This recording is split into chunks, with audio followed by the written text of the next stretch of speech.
It's time for Shawn and Maya in the morning. Quick pitch to Walter, looking for the record, cuts back, he's got it, he's out of it at 25 to the 26-yard line. Walter Payton becomes the National Football League all-time leading rusher.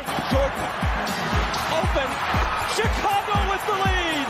The Chicago Bulls have won their 6th NBA championship.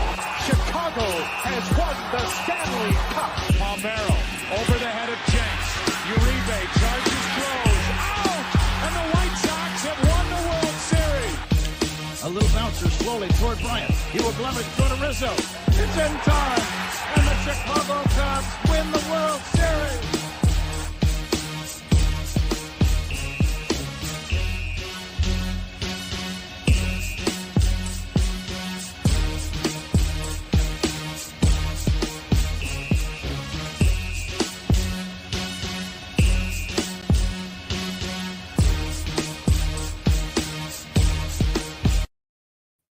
What up, what up, what up? Welcome to Shawn and Maya in the morning on this House Music Monday edition. I'm your boy, the Superback, Shawn Sierra. Thanks for tuning in. Listen, if you're watching this on Facebook, well, then I guess you found us on Facebook. And if you're not following us on Facebook, come on, man, get with the program. What the hell? What the hell? All right, go to Facebook, type in SportsZone Chicago, click the like button, and now you're following SportsZone Chicago. And while you're on Facebook, for a goof, all right, while you're there, do me a favor. Go to Shawn and Maya in the morning. We have our own Facebook page. The show has its own Facebook page as well. So go to Shawn and Maya in the morning. Okay. Got it? Now you like that page as well. And now you're following the show's page. Excellent. If you're watching this on our YouTube channel, Charlie, I like it. Excellent. And if you're not subscribed to our YouTube channel, come on, man. Get with the program. You got to keep up with the Joneses and them. Come on, man. Listen. All right, go to YouTube, type in SportsZone Chicago.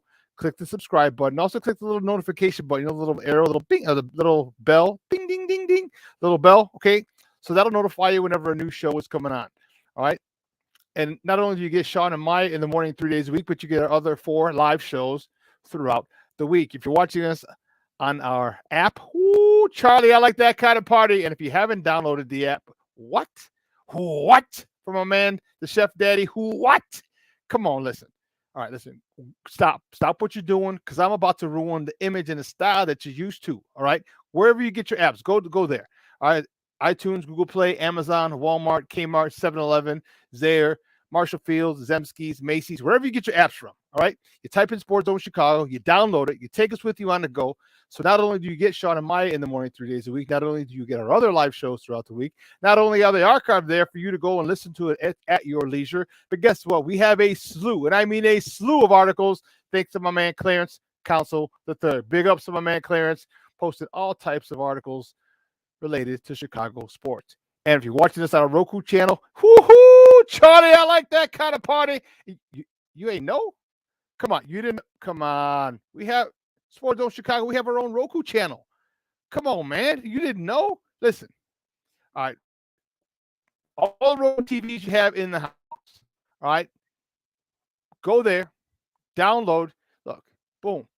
All right. We are Roku. We have our own Roku channel. All right. Go there. So download. You know how to do it. You know how to download the tile. You know how to do it. You've downloaded Hulu, Netflix, HBO Max. You've downloaded all that stuff. All right. You know how to, if you didn't do it, your kid did it. All right. So do me a favor. Put it right in the middle of all of them. Netflix, HBO Max, Disney Plus, Stars, Showtime, whatever you downloaded, put SportsZone Chicago right there in the middle of it. All right. And now you can watch us. Not only can you watch us on, you can watch us live. Okay. You can watch us on demand. So you can go back, you can check it out at your leisure. Whew. Now you can also tweet the show. You can tweet us at SportsZone Shy. That's CHI at SportsZone Shy. All right. But if you want to follow me, just me personally online, you want to know what I did? Well, let me tell you what I did. You want to know what I did? Well, here's what I did. I made it nice and easy for you folks. Nice and easy. One handle for Facebook, Twitter, Instagram, Snapchat, the Snapper, and TikTok, because I'm a TikToker. A 51-year-old TikToker. Don't make fun of me. All one handle. You see at the bottom of the screen at the Shawn Sierra. If you want to follow my lovely co-host, Maya Kai, you can follow her on Facebook and Twitter at the Sports Chica. If want to follow her on Instagram because you're an IGer and you do it just for the gram, well, just follow her at Maya_Akai. It's MAYA_AKAI. So if you check out my TikTok, I didn't do a TikTok this morning from CrossFit. Man, I went to CrossFit this morning. That workout kicked my ass. If you follow me on Facebook, you'll see the Facebook Live I did after CrossFit today. Holy shnikes. That one whooped my ass. All right. I feel great. I'm exhausted. Trust me, after the show today, your boy is taking a nap. I ain't even bull jiving. Your boy's taking a nap. That got the best of me. We had burpees. Listen, you know me. You know I hate burpees. Are the bane of my existence. Okay. We had burpees. I had to do 100 burpees today. Oh, ridiculous. And then we had a 100-meter run 10 times. Man, don't even get me started. Don't even get me started. Listen, we have a phenomenal show for you, a phenomenal show, but we need you to get interactive today.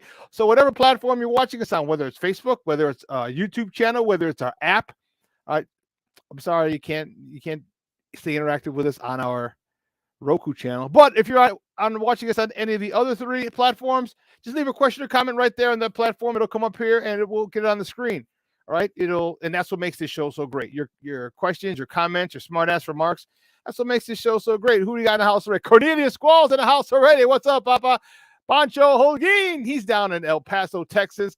Good morning, Papa. Thank you. HR is back. He is back, baby. Welcome back. Welcome back. Welcome back.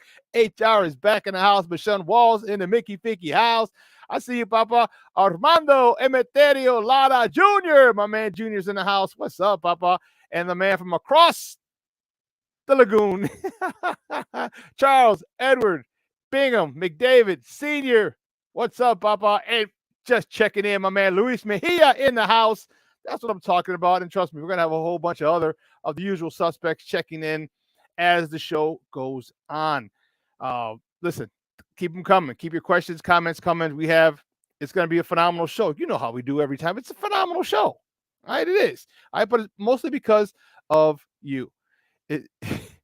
Yeah, Luis. We don't got to talk about that, Luis. We don't got to talk about that. No, we don't need to talk about that. No. It only, you know what? It still only counted as one loss. It only counted as one loss in the loss column. But let's not speak of that again.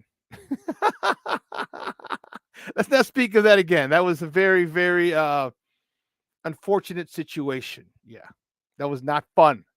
Not fun at all. Oh, let me tell you. Yes, you're glad you missed it. I watched it. I was like, come on. Then they did a 3-1 homer to cut it. It was like 8-0. It was or 10-something. It was 10-0, I think it was. And then it was 10-3. I was like, okay, maybe cool. And then they just put it out, blew it open. It wasn't even funny. So yeah, you're lucky you missed it. You're lucky you missed it. Hey, listen, folks, we have a phenomenal show, man. At 11 o'clock, oh man, Herb Howard from the Bigs. He's a Bears beat writer for them. He's going to come on. We're going to talk a lot. We got Roquan Smith. Contract negotiations are done per him, but Roquan is back. He's back at practice, baby. He's back out there. He had a little presser talking about why he came back, all this other goodness. You know, he had no leverage, dude. Guys, Roquan had no leverage. And it started when he went to the court of public opinion and started kicking at that bullshit where he was like, well, they don't value me here. They don't this, they don't that. I'm like, come on, dude. You know what? He was trying to sway public opinion and hopes, I guess, of the Sox. The Bears, I don't know, acquiescing to his requests. I don't know what he thought, but you know what? He found out Ryan Poles ain't the one. Ryan Poles ain't the one. So we're going to talk to Herb Howard at 11 o'clock, and that's going to be a quite an interesting conversation that we're going to have because there's a lot. You know, there's a lot of ramifications in dealing with that. Okay, with the Roquan Smith situation. Let's not forget David Montgomery's coming out of contract this year as well. He's in the final year of his contract. Okay, so there's going to be a lot. It has ramifications, throughout the team, throughout the league, and Ryan Poles looks like a guy who sticks to his guns, So no crazy demand, contract demands, and are going to be accepted by this dude. So we're going to talk to Herb Howard at 11 o'clock because it's going to be, wow, that's going to be quite an interesting situation. Roquan Smith, this is why he needs an agent.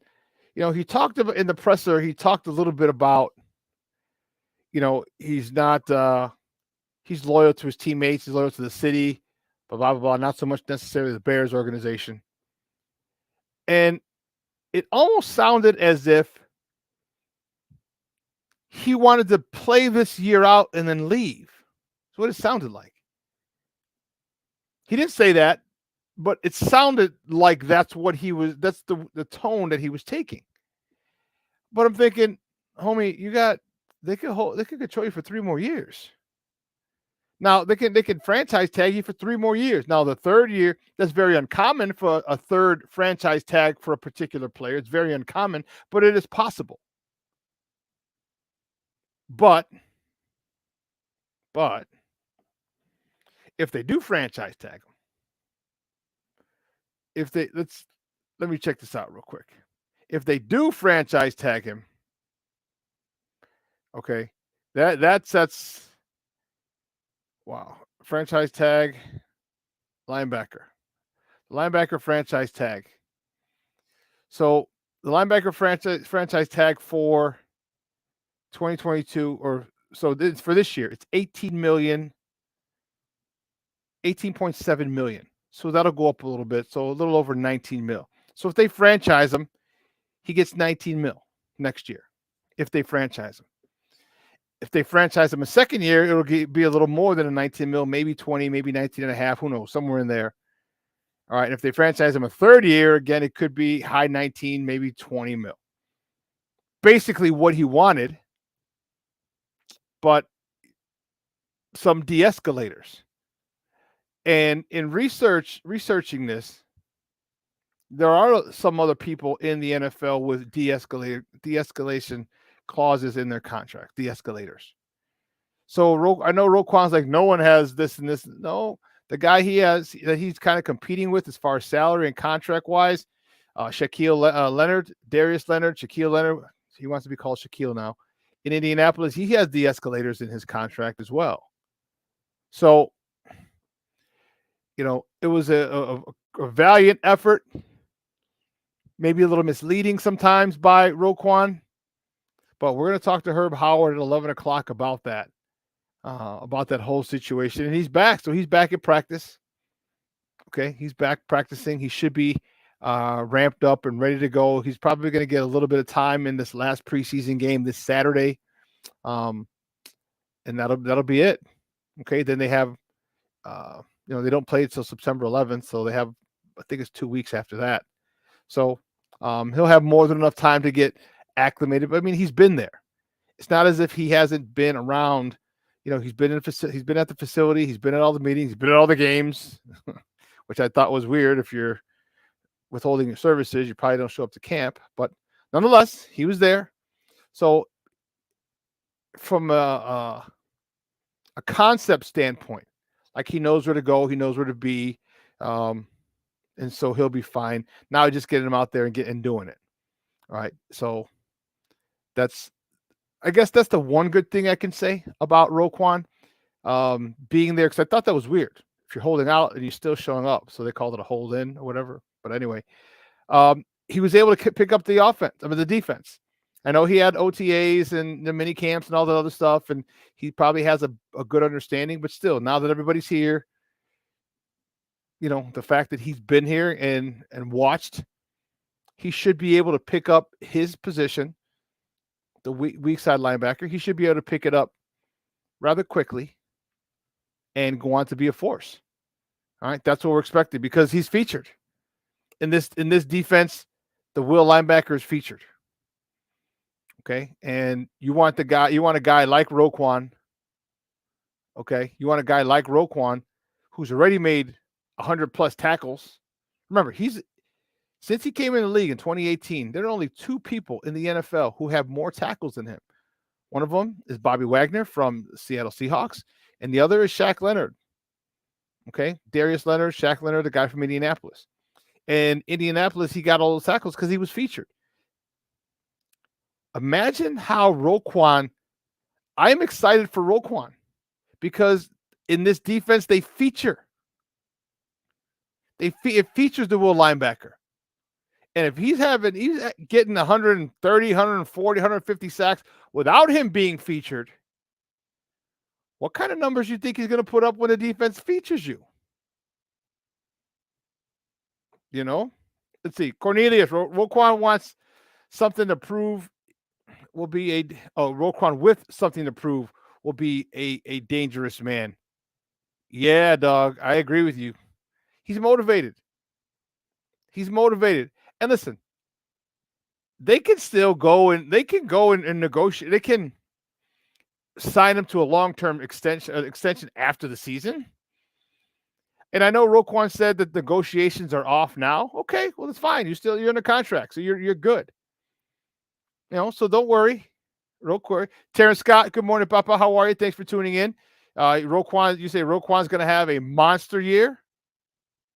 I hope so, bro. I hope so. And here, I was listening to some people this morning, and a guy who comes on regularly on a Chicago Sports Talk Radio, covers the Bears, and is on a radio show rather frequently. And he's talking about, well, what's more important than Roquan is like a 3 technique, a shutdown corner, blah, blah, blah, blah, blah, blah, blah, blah, blah. And I'm like, listen, dude. Roquan Smith is your best defensive player. Stop messing around with him. All right? Stop playing the games.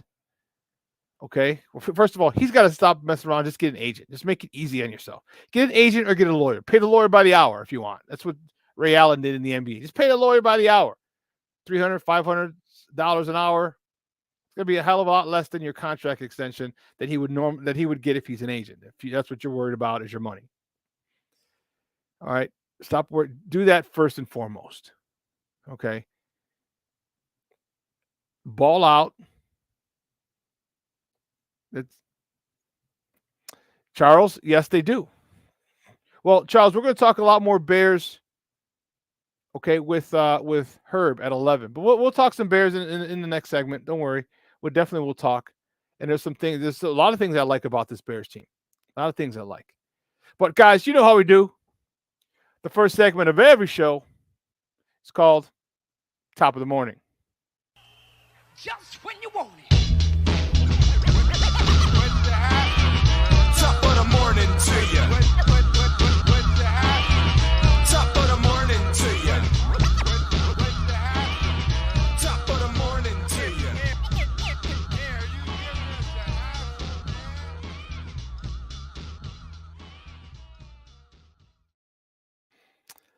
The first top of the morning topic, my White Sox. I always start on White Sox. So want to hear something funny? I got a real funny story for you before we move into the top of the morning segment. So I could not find this hat to save my life. Could not find this hat to save my Mickey Ficky life. And you know how it is. I was looking for it. Where would I put it? I have it where all my hats were. No, I had it. Let me check the bags. No, because sometimes when I go to a Sox game I'll have a bag in the trunk because I'll decide what hat I want to wear, what shirt or jersey I want to wear that day. If I'm torn between two, I'll just put them. I'll wear one and put the other one in, then decide when I get there. And it's not in that bag. I was like, oh man. So then I looked at the CrossFit workout yesterday. I was like, okay, what's the workout for Monday? I was like, oh, so we had 100-meter sprints that I was telling you about. So then I'm like, okay, let me check under my bed. Because I think the sprinting shoes that I have are there. So I'm under the bed. What do you know? Bad boys under the bed. How the hell did you get under the bed? I asked him. Yes, I asked my hat that. I have no idea. But I found it. I'm happy, and that's why I'm wearing it this morning. So I was annoyed. But you know how it is. Whenever you're looking for something, you can't find it. When you're looking for something else is when you find what you're looking for prior. So that's how it is. That's just the way it is all the time. But anyway, my White Sox, baby, the White Sox, man, their game was postponed yesterday in Cleveland due to the rain and unplayable field conditions. It was they were talking about it. They're like, you know what? That because the storm that was here yesterday was moving eastbound. All right. And yeah, it caught him. It caught him. Remember the day before they had almost a 3-hour rain delay. It's 2 hours and 50 something minutes. If you remember that in Cleveland. So it was postponed. It'll be made up at another time. Okay. However, there's no rest for the weary. The White Sox have a makeup game today at 1:10 in Kansas City. So they left. Hopefully as soon as they postponed the game, I hope they said, hey, listen, boom, let's get out of here. Let's get to Kansas City. Get off your feet because we have an early turnaround. Right? It's not a night game. It's 1:10. So after the show, but not about an hour after the show, the good guys are playing. Michael Kopech is on the bump today for the good guys. He's 4-9 with a 3.25 ERA. And he's got to step it up. This is the time right now where the White Sox need to step it up. All right, the White Sox right now need to step this shit up. There's no ifs, ands, or buts about it. It's time. All right, it is time. Okay. Minnesota doesn't want the damn division. Cleveland doesn't want the damn division. Let's just go take it. God bless it. Just go take it. So here's that's what we're going to need. That is exactly what we are going to need. So I'm interested to see how Kopech does. And look, we also got to figure out, because once we take this division and take the lead and get in the playoffs, we got to figure out our 3-man rotation. All right, how are we going to stack them up? All right, Kopech, are you in there or are you not?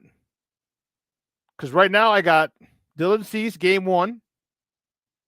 Johnny Cueto, game 2. And it might be between you and Lance Lynn.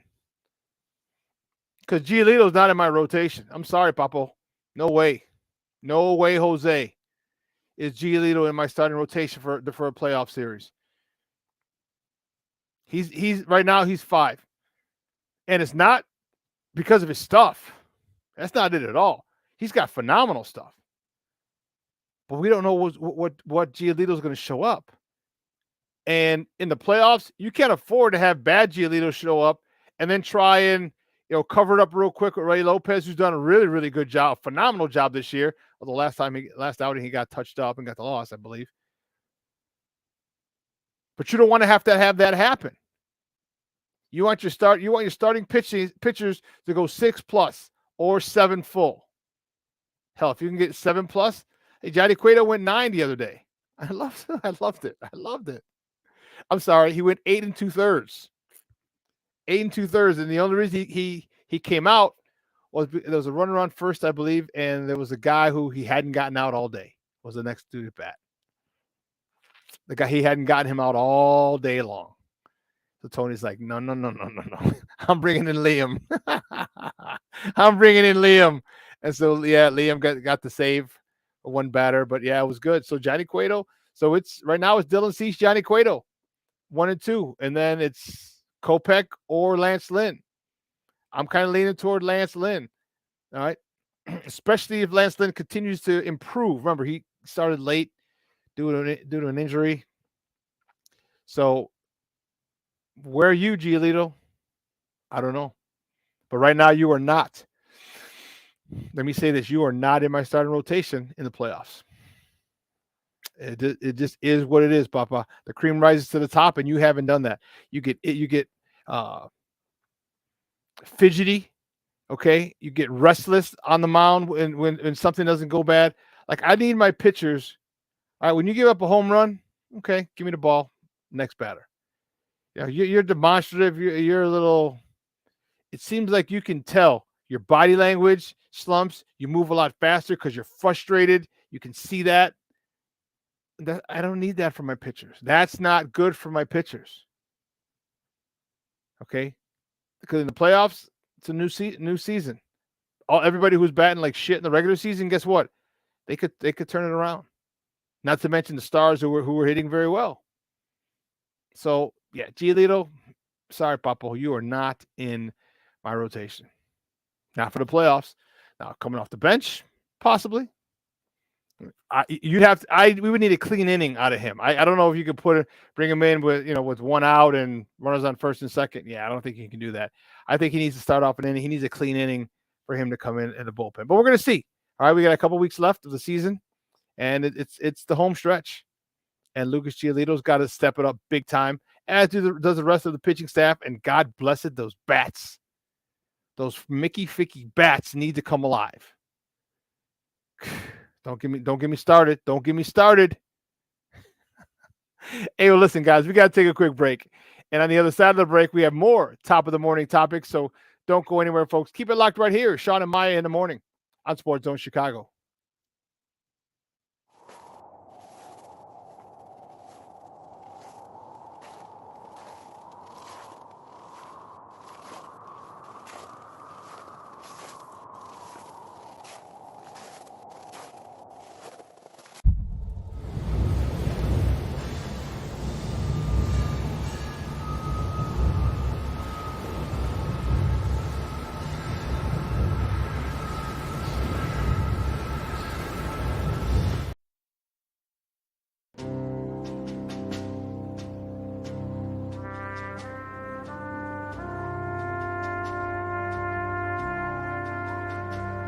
From Iraq and Afghanistan, our brave warriors are coming home, wounded. Some with wounds you can see, some with wounds you can't see. Wounded Warrior Project was created to support our men and women coming off the battlefield.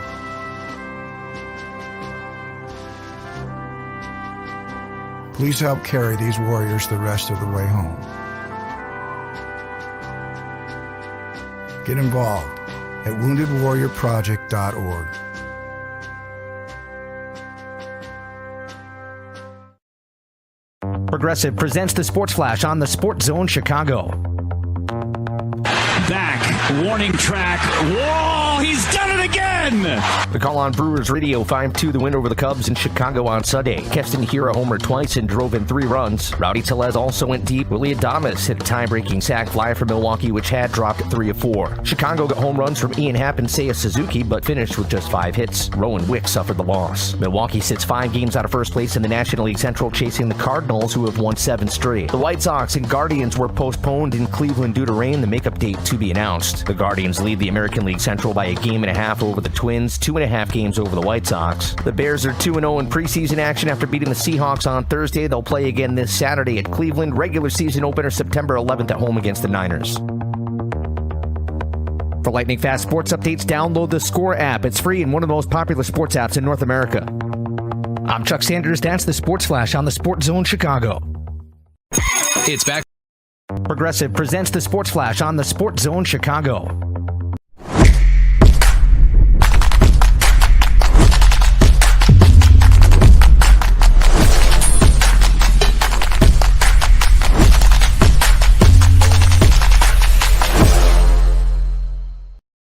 His third inning of work. Jose Altuve goes after the first pitch and ships it out to center field. Pollock back at the track and the wall.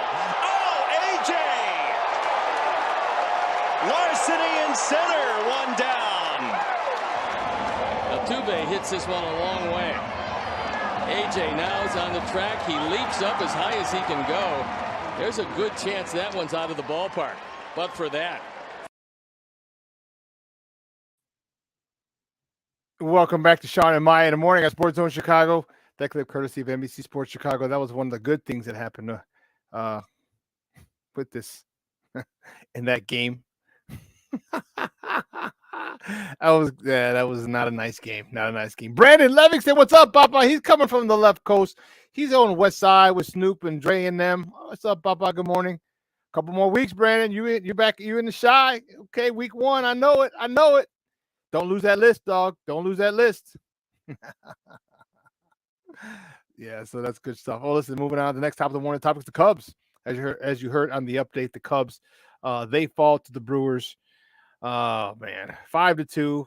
Steele was on the mound. He got the start. He got a no decision. He went 6 innings of no run of shutout baseball, 2 hits, 1 walk, 9 punch outs. As you heard, the Cubs were only able to muster 5 hits. Ian Happ was 1 for 4. Hitting his 13th home run, driving in his 46th RBI of the year. And Seiya Suzuki, Mr. Outcast himself, Seiya Suzuki, he's 3 for 3 with a double, his 18th of the year. With a homer, his 10th of the year, driving in his 38th run of the season. So, again, this Cubs team is it's going to happen. It's going to happen. These games are going to happen when you get teams who are in a playoff race. They're in the hunt. They're jockeying for position. The Cubs right now don't have much to play for. Okay, they don't have much to play for, and it's evident. All right, this team is not very good. We've talked about that before. This team competes. That's the one thing I will never say about this David Ross managed baseball team. They compete. I mean, the Brewers are in second place behind St. Louis. They're 5 back, so they're trying to make a push. Okay, they're trying to make a push for it, but damn, St. Louis has won 7 in a row, and that was the issue. That's the issue in what happened. There's 8-2 in their last 10 games. Milwaukee's 4-6 in their last 10 games. The Cubs, not bad. They're 7-3 in their last 10 games. See, this team is what I'm talking about. This is exactly what I'm saying. All right, this team plays. They fight for David Ross. Okay, wait till this team gets some talent. Or the talent that they already have, wait till it matures. Wait till it gets comfortable. Okay, wait till they're not still deer in headlights. Because when these guys when it clicks and they add 1 or 2 free agents, watch out now. Watch out now. It's going to be a different story in the NL Central. It'll be a much different story. It'll definitely be a 3-team race. Right now, it's not a 3-team race. All right, Milwaukee and St. Louis and Milwaukee are the top 2. Cubs are 3rd, but there's no chance. They're out of it. They're 18 games under 500, give or take. So, but they fight, they play, they compete, and that's all you want. That's all you can ask for. Okay, when you're devoid of talent the way the Cubs are, that's all you can do is compete, and they're doing that. So I'm happy for them that they are developing a culture now. Okay, they're developing a new culture under Rossi. Okay, and guys are fighting for him. And as I said before, once they get some more talent, it's gonna be a different game, different team. Well, the next top of the morning topic is the Sky. Over the weekend, the Chicago Sky, they beat the New York Liberty in Game 2 of the first round of the playoffs. They whooped that ass, whooped that trick. Woo-wee, 100-62. They laid a smackdown on the candy asses, but you know what? It still only counts as 1 win. All right, deciding Game 3 is tomorrow. Deciding Game 3 is tomorrow night in New York, 8 o'clock Central Time. And this is what Coach General Manager James Wade was talking about. How this new format is not to his liking. All right, because the deciding game happens to be in the first round, the deciding game will happen to be at the home of the lower seeded team.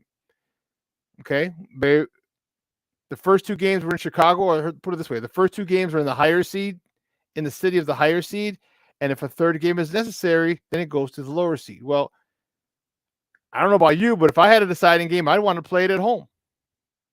I want my fans backing me. I want to sleep in my bed the night before, not a hotel. So I understand the issue and the reason for it. All right, the WNBA is struggling financially, and it didn't. And you got to, in order to save money, instead of flying the team from Chicago, both teams from Chicago to New York, and then both teams back from New York to Chicago if there's a Game 3, They said, well, let's fly New York once. If they, the lower seed team once, if they lose, they should lose. Or if they lose 2 in a row, we just fly one team back home for good. Kind of cut costs here and there. But in the process of doing that, of saving a few dollars, it's more than a few, I think it ruined the integrity of the playoffs.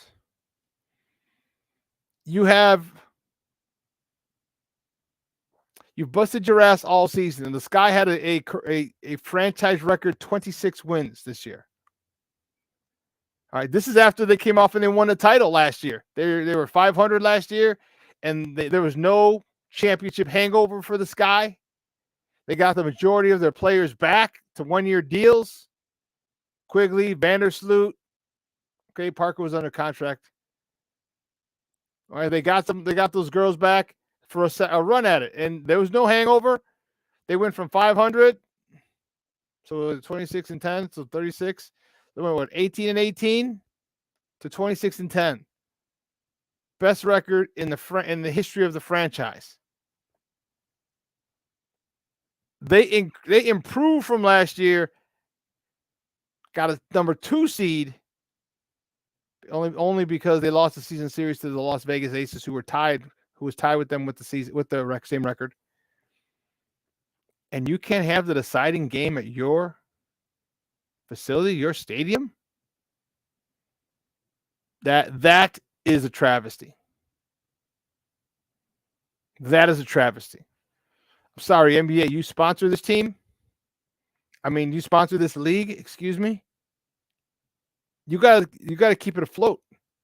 And I was talking to Jason and Lance about it, and I said, I said they should, if the NBA is going to sponsor this team. I keep saying team. If the NBA is going to sponsor this league, okay, then sponsor the league.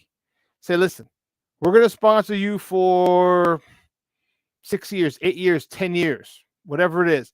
We'll fill in the gaps where, you're deficient. We'll give you, we won't have teams, half the team stay in a hotel, half the team, you know what I mean? That was ridiculous. That was ridiculous that only half the team could stay at a hotel a couple of weeks ago. Unreal. So look out for these guys, for these ladies. Give them a finite time. Like I said, 5 years, 10 years. Okay, then after that, say, hey, listen, we'll reevaluate it at that point. And if it's not generating the type of money that we expect, it's not able to sustain itself, then you're on your own. You're gonna have to fold.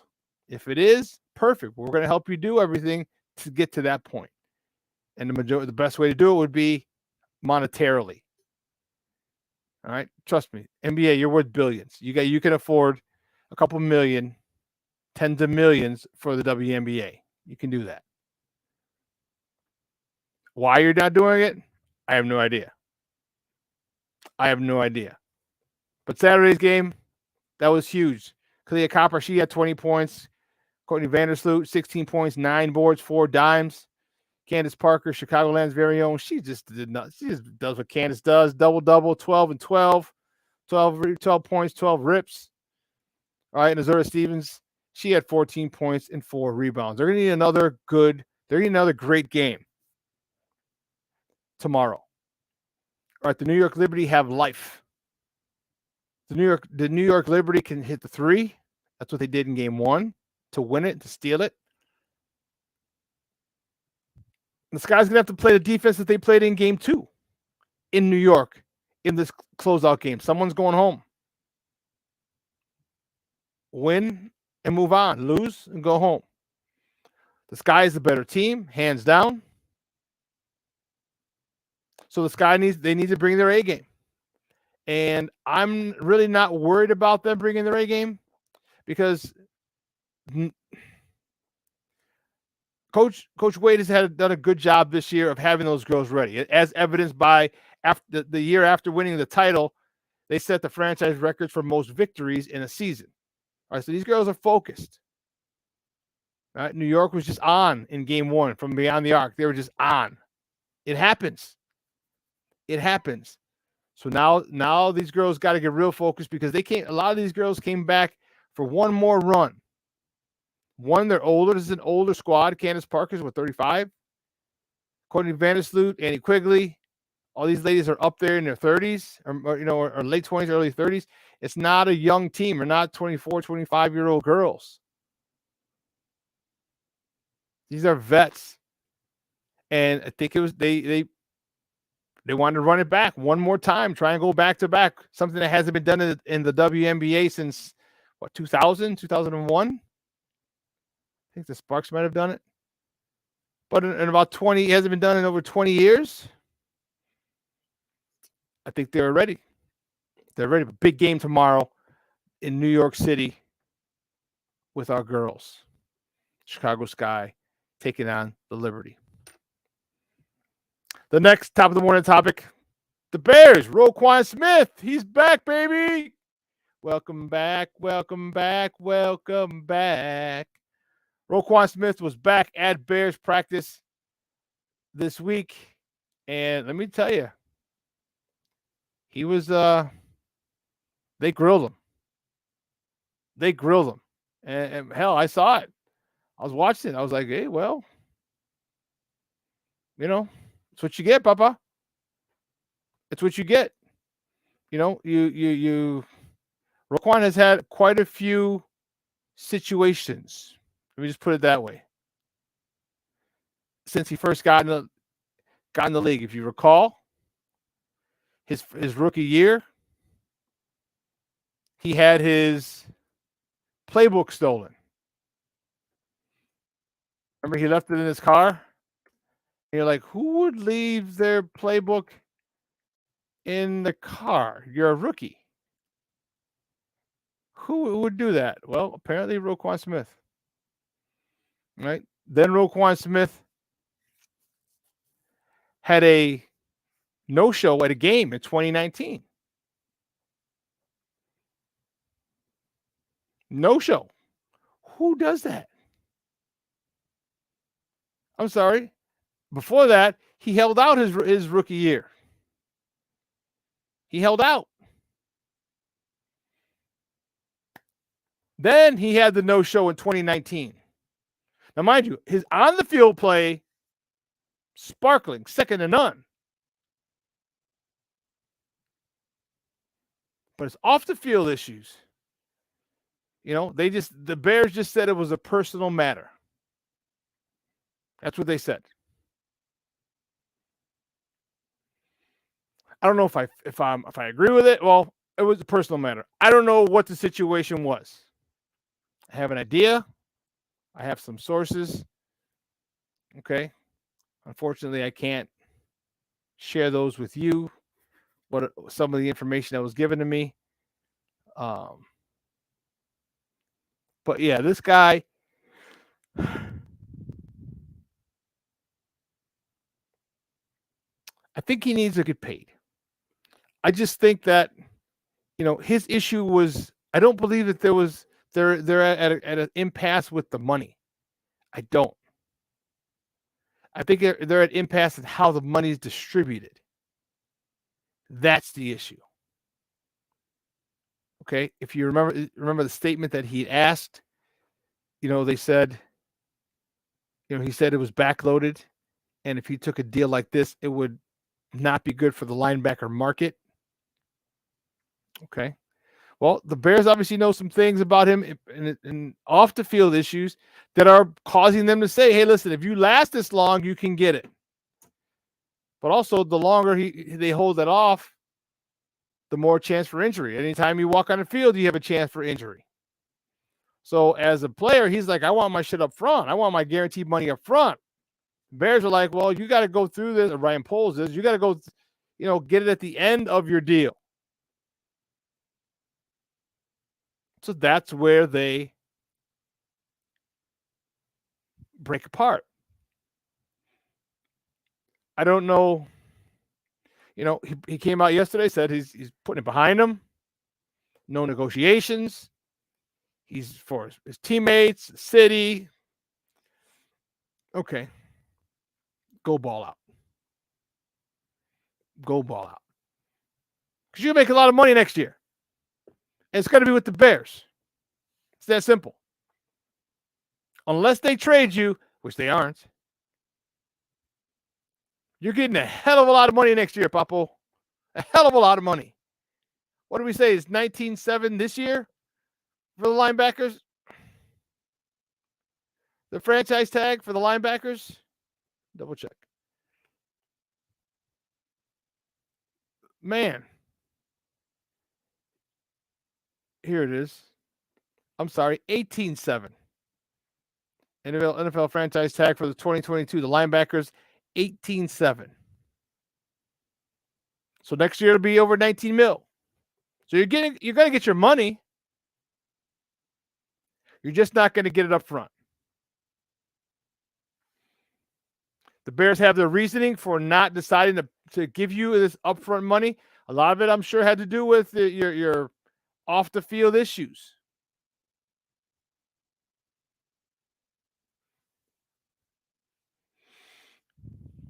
Do yourself a favor, just go get an agent, dude. It makes sense. It just makes sense. You know, Eddie Jackson is out now too. I'm sorry. Jaquan Brisker is out, not Eddie Jackson. Pardon me.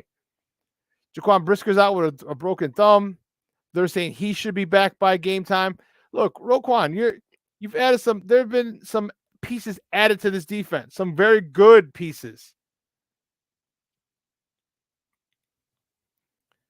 You are the key. So get ready. You know, now that you're practicing again, thank goodness he's there the whole time in his hold in. Now he just needs reps. Now he needs. It's got to have to be second nature because he's not playing the mic anymore. All right, he's playing the will. So it's how they teach him up. It features him. Dude, I am excited for Roquan because he's going to have, as some guys earlier said in the chat, he's going to have an awesome year. Who said that earlier? Terrence Scott said, do you think Roquan's going to have a monster year? I think so too.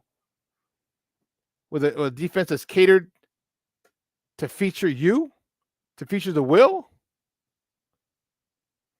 It's going to be fun, folks. It's going to be fun. And then we'll see how the negotiations go after that. You know, because there really don't have to be negotiations. And that's what I'm trying to tell you guys. Like, everyone says, pay him, do this, do that. I get it. And I believe, again, I want the players to get all the money they can, especially in the NFL, because it means not for long. One play and you're done. Your career can be done. One concussion, you could be done.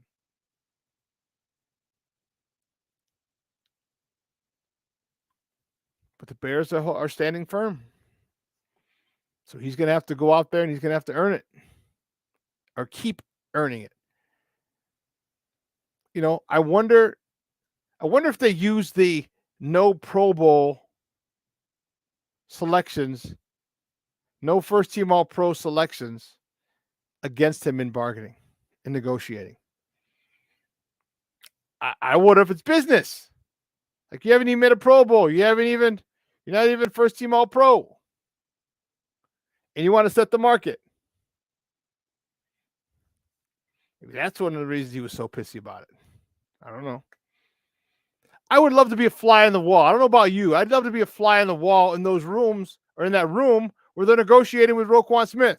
How does he deal with maybe the bluntness of the organization? Maybe they call him out on some of his bullshit and he didn't like it. I would love to be a fly on the wall, or would love to have been a fly on the wall in that room. Because it's business. He's trying to protect the family's money, the Bears' money. And this player, not an agent, this player is trying to get the most out of it, get $20 million a year from this guy. And their job is, okay, well, we got to find out why we shouldn't pay you $20 million, why we shouldn't set the market with you. So they're gonna dig deep. I know this regime wasn't around in 2018 when he was drafted, or 2019 when he had the no-show, but that still travels with you. that still travels with you. And then this hold in, you know, if you saw Ryan Poles last Tuesday, or 2 Tuesdays ago,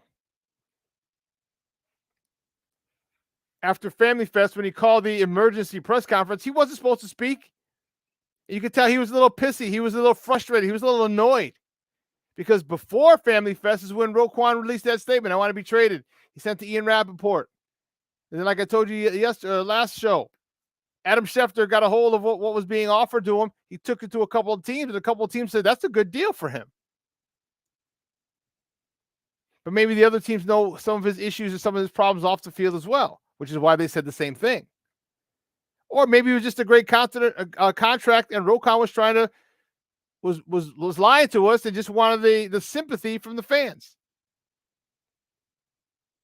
But whatever the situation was, Ryan Poles came out and said, nope, there are some record-breaking incentives in there, clauses in there. Record setting.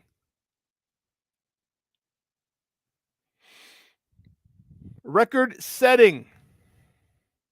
Okay. Interesting to see how it plays out. I am super interested to see how that plays out. Because this has ramifications for other people. In particular, David Montgomery. I'm concerned about David Montgomery. Not about his health. I'm concerned about his contract. David Montgomery is one of the best running backs in the league. Hands down.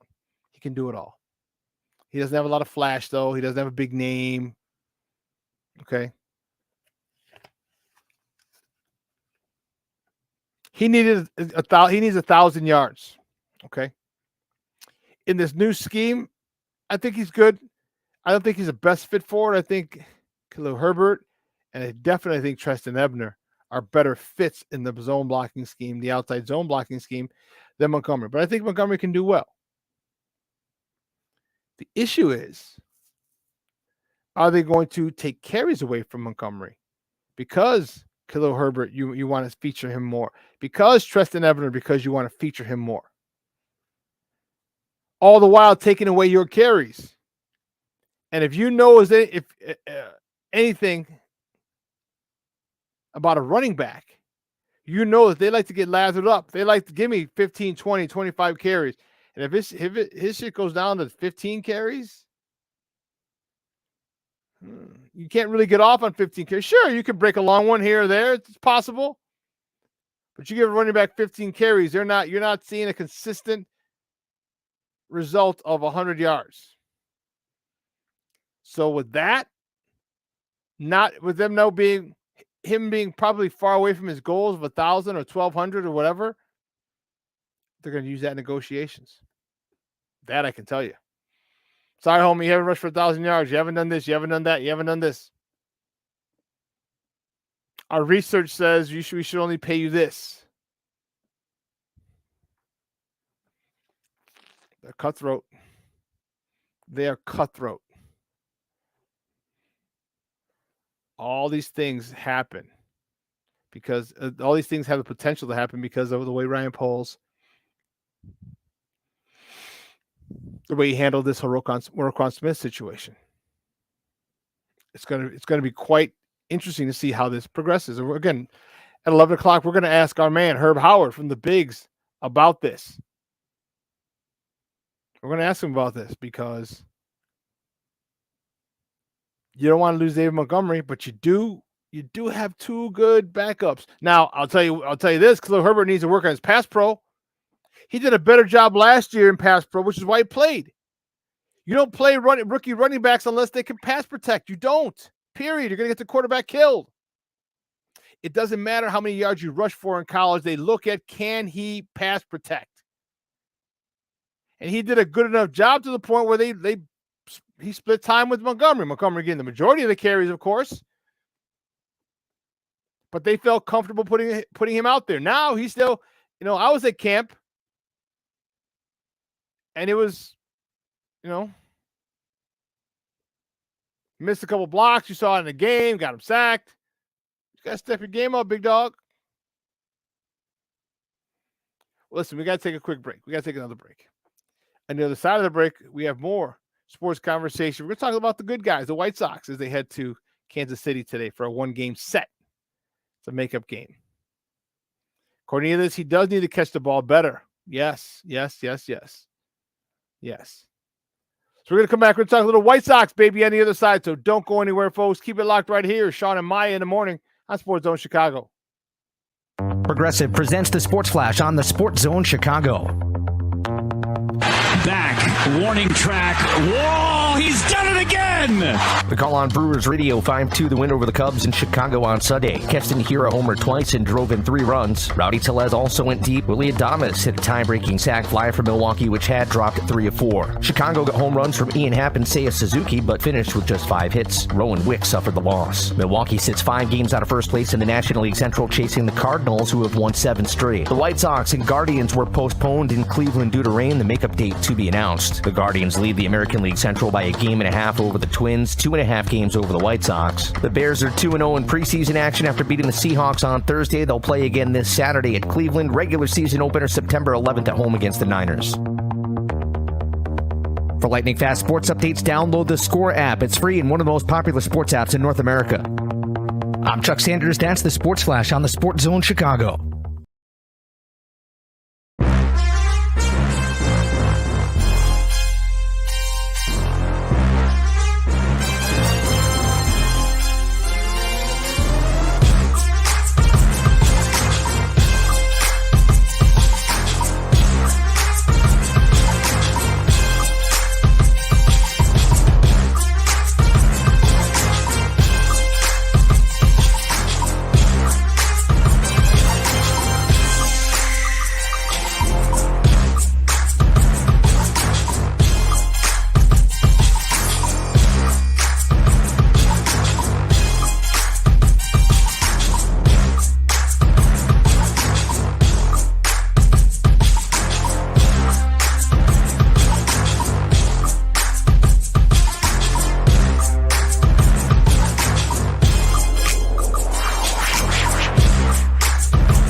It's a romance sport. What? It's a romance sport. Yeah. It's a romance sport. Yeah, it's a romance sport like that. This one going out.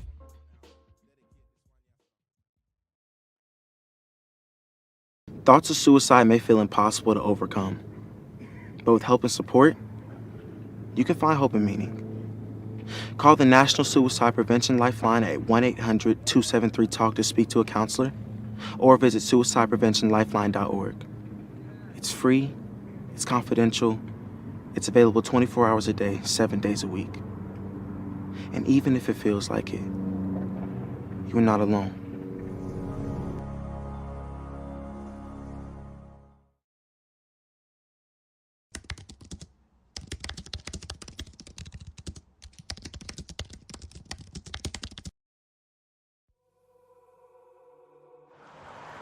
At a time when the news seems as subjective as the partisan politics dividing this country, independent professional journalism has become a resource people need to get the honest and accurate information for their lives. That's why I created JGortonReports.com.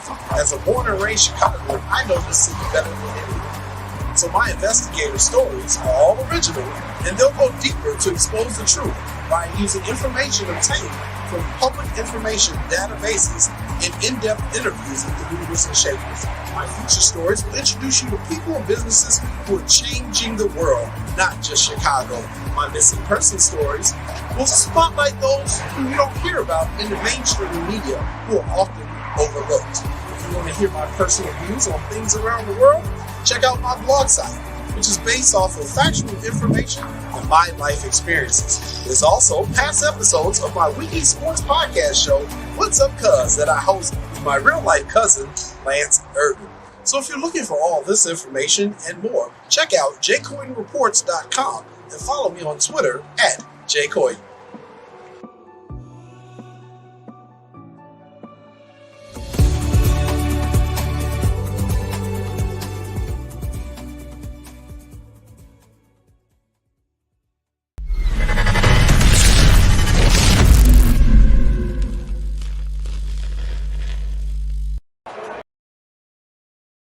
Two down for Moncada. In the air right field. Tucker's back at the track, and this ball carries out of here for Yoan Moncada, and it's a 10-3 ball game. Well, that gets things a little more interesting. That's Welcome back to Shawn and Maya in the morning on SportsZone Chicago. Again, that clip courtesy of NBC Sports Chicago. That was the massacre the other day. Whew, that was disgusting. But you know what? Here's what I'm talking about. Yo-Yo is he's come alive. Yoan Moncada has come alive. All right. I've been very critical of him. Okay, if you watch the show, you know I've been very critical of my man Yo-Yo. All right, I've been very critical of him. However, the last 3 weeks, month, maybe even a little more than a month, with runners in scoring position, if he comes up, he's deadly. He's deadly. I know at one point, this was like a week or so ago, he was hitting like 360, 370 with runners in scoring position. Unbelievable. Just put runners on base for him and he can deliver. He's a huge part of this team winning this division. Okay. Lewis Roberts back. Okay. He's another huge part. Eloy's been coming up big recently. Eloy has been coming up really, really big, and I like it. I like it. All right. We can't wait to get Tim Anderson back. And this pickup that they had, Elvis in the building, Elvis Andrus. This guy can be this could be a massive pickup for the good guys. All right. Elvis Andrus he's been got a 270, 280 hitter. Perfect. Got a little pop in his bat. Perfect. But he's a vet. And that's what you need. You need vets. You need guys who are ready to roll now that it's go time. You're in the home stretch. These are the dog days of the season. All right. He just got traded to a contender, or not traded, but he got signed by a contender. He should have youthful legs. And you saw what he did the other day. He stole a run for it. He got a run for us in Saturday's game. Okay. He doubles, steals third, and then on a sac fly to short right field, he tags. As the ball's coming in, you realize he's not going to make it. You know, he stops, he kind of goes back, but he's watching. He could tell, and here's a good part about it. Here's what a vet does. When you see that throw, you're watching the throw to see, one, is it online? Is it coming in hot, hot, hot, hot, hot? 2, is it online? And 3, is it going to bounce? Where is that going to bounce? Because some guys can get it to home plate on a fly. Okay? This is what I talk about, stressing the defense. So he took a couple steps after the right fielder caught it.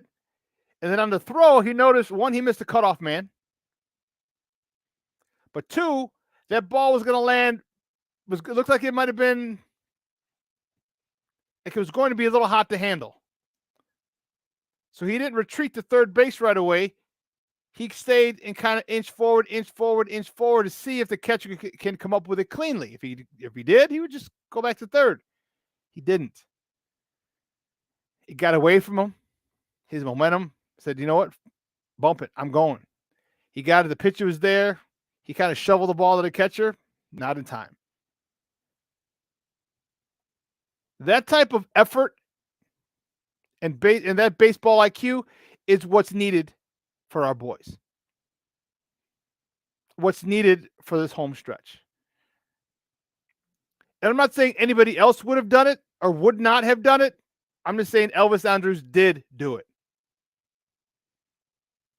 Did get us that run. All right? He's excited. He is excited. He's going to a contender. When you're, the Oakland A's suck. The Oakland A's, the only reason they released him, remember you heard Big Zo on here. Oakland A's are 45-77. They're 32 games under 500. They ain't going no kind of where. Oakland's like, I'm out. Get rid of his contract. DFA'd him. He cleared waivers. So he could sign with any team. The only reason Oakland A's cut him, they didn't want to pay him. But now he's still stuck. And the Sox got a good guy. And here's the best part. He's playing shortstop while Tim Anderson's gone for another couple of weeks. Another 4 weeks, I believe. Maybe 5. I don't know. But when Tim Anderson comes back, Tim Anderson's our shortstop. Hands down. He knows it. But guess where he goes? Now he goes to second. Now you get a guy who's extremely fired up and motivated to play, who's a phenomenal defensive player, whose career average is about 280. You keep his bat in the lineup.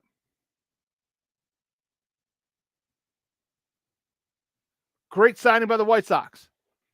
Can he be the spark? I don't know. Maybe not. But I'll tell you what, he brings in a injection of energy for this White Sox team. There's a new energy with him around. There's a new energy. Just watch him. Watch him, you'll see it. You'll see this guy is excited. Luis Robert, yeah, we made the playoffs the last 2 years. Yohan Moncada, we made the playoffs the last 2 years. Kind of getting old hat for them. But this guy was on a team that was 30 games under 500, and now he's with a contender. Talk about changing your mood real quick, fast, in a hurry. That changed your mood. And I need these other guys who've been there. Eloy, he's heating up. Yo-Yo, who's heating up. Lou Bob was heated up before he got hurt. But I need them laser focused and excited like this guy. I need them laser focused, man. If you don't think Elvis Andrus is really, really focused, hell yeah, he is. He's trying to win over the favor of his new team. He's trying to contribute to the team to get them to the playoffs and then have a deep run into the playoffs. He's on a different level. He is on a different level right now, and those guys need to step up and get to his level.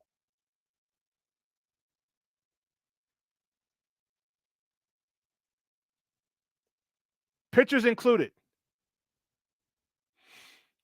And I talked earlier about Giolito. He's too mentally soft. He gets rattled easily. Remember 2 seasons ago? Okay? When Dylan Cease was on the bump, we knew he's going to have that one bad inning. He's going to give up 3 runs, 4 runs, 5 runs. But then he'd settle down. He was not rattled. I forgot who they were playing. They scored 4 runs in the 3rd inning. Ricky left him in there. Ricky Renteria was the manager at the time. Ricky left him in there. This is in the 3rd inning. In the 4th, 5th, 6th inning, 3 up, 3 down. He retired the next 9 batters, or the next 3 innings, so probably 10 with the last out of the 4th. 3 up and 3 down. He locked in. He zeroed in. When things went a little haywire, because look, it happens to everybody. It happens to every great pitcher, every shitty pitcher, every pitcher in between those two categories. It happens. You get touched up. These are major league hitters. Kershaw's been touched up. DeGrom has been touched up. Bieber has been touched up. Verlander has been touched up. Everyone's been touched up. It happens. It's called baseball. How you react when you get touched up as a pitcher, that tells how good you're going to be.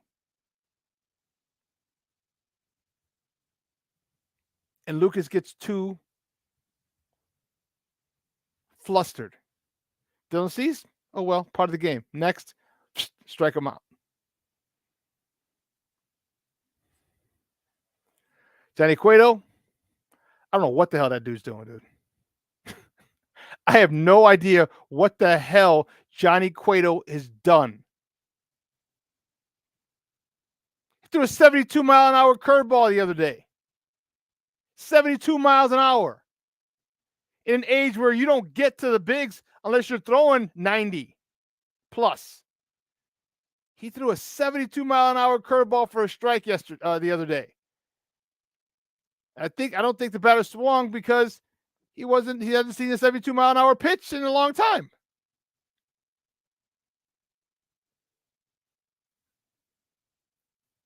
Johnny Cueto is the most resourceful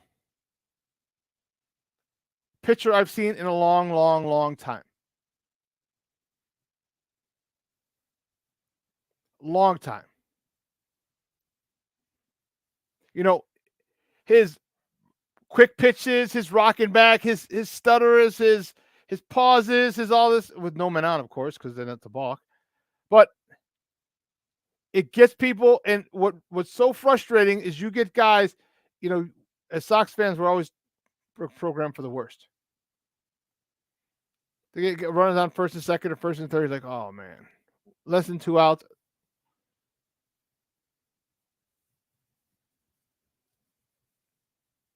This joker either gets you to ground into a double play, or this dude hits you on the fist. His ball moved just a little bit, just off the sweet spot of your bat, and you pop it up. I want to say this guy is the best pickup the White Sox have had in years. Years.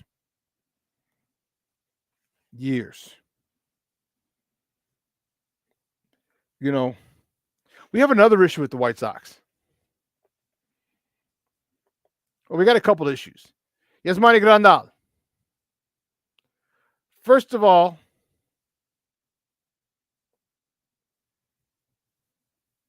Joe McEwing has to go.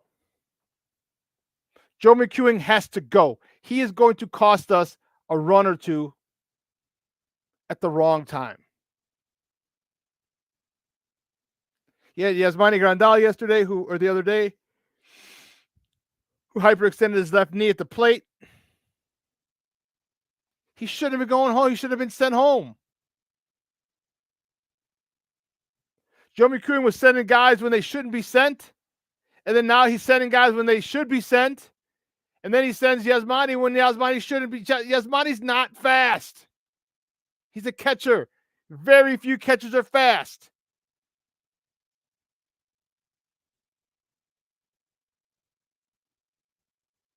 But Joe McEwing's got to go. I'm sorry.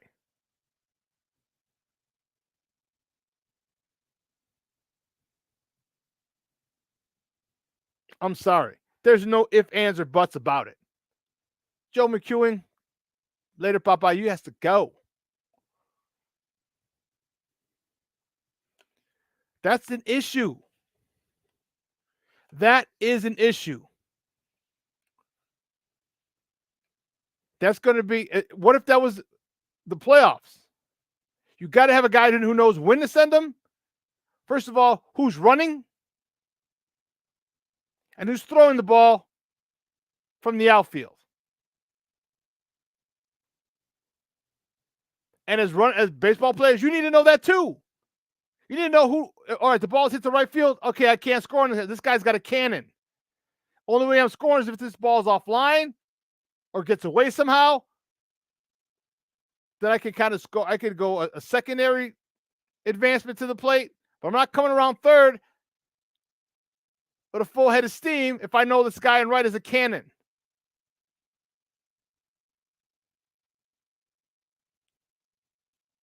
And you know, from playing baseball at that level, you know, okay, when you're on first base, you look back. Okay, where's he playing? All right, he's in right center. So if the ball's going to be usually going to be hit in front of you, you see where it's going. If it's going to right center, guess what? The guy's probably going to be there.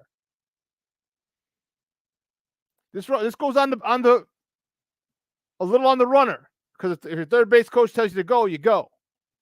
But you also have to realize you got to have your baseball IQ on, your smarts, your higher order thinking skills for baseball going.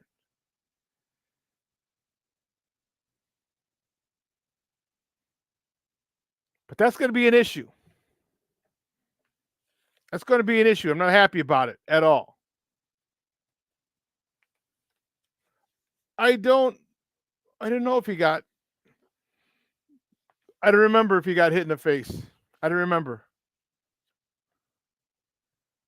HR, I didn't remember, Papa. But there's some things that we got to clean up. All right, this Joe McEwing thing, this pitching rotation thing, this whole hitting, situational hitting with runners in scoring position. Unless you're Yo-Yo or Eloy recently, I don't have a lot of faith in you.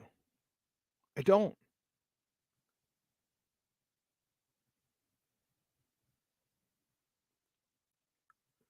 You know, that's the thing that kills people. When runners are scoring position and 2 outs, those have to be driven in. Those are backbreakers. You know, beating a team physically is one thing. When you take their soul and you leave them defeated,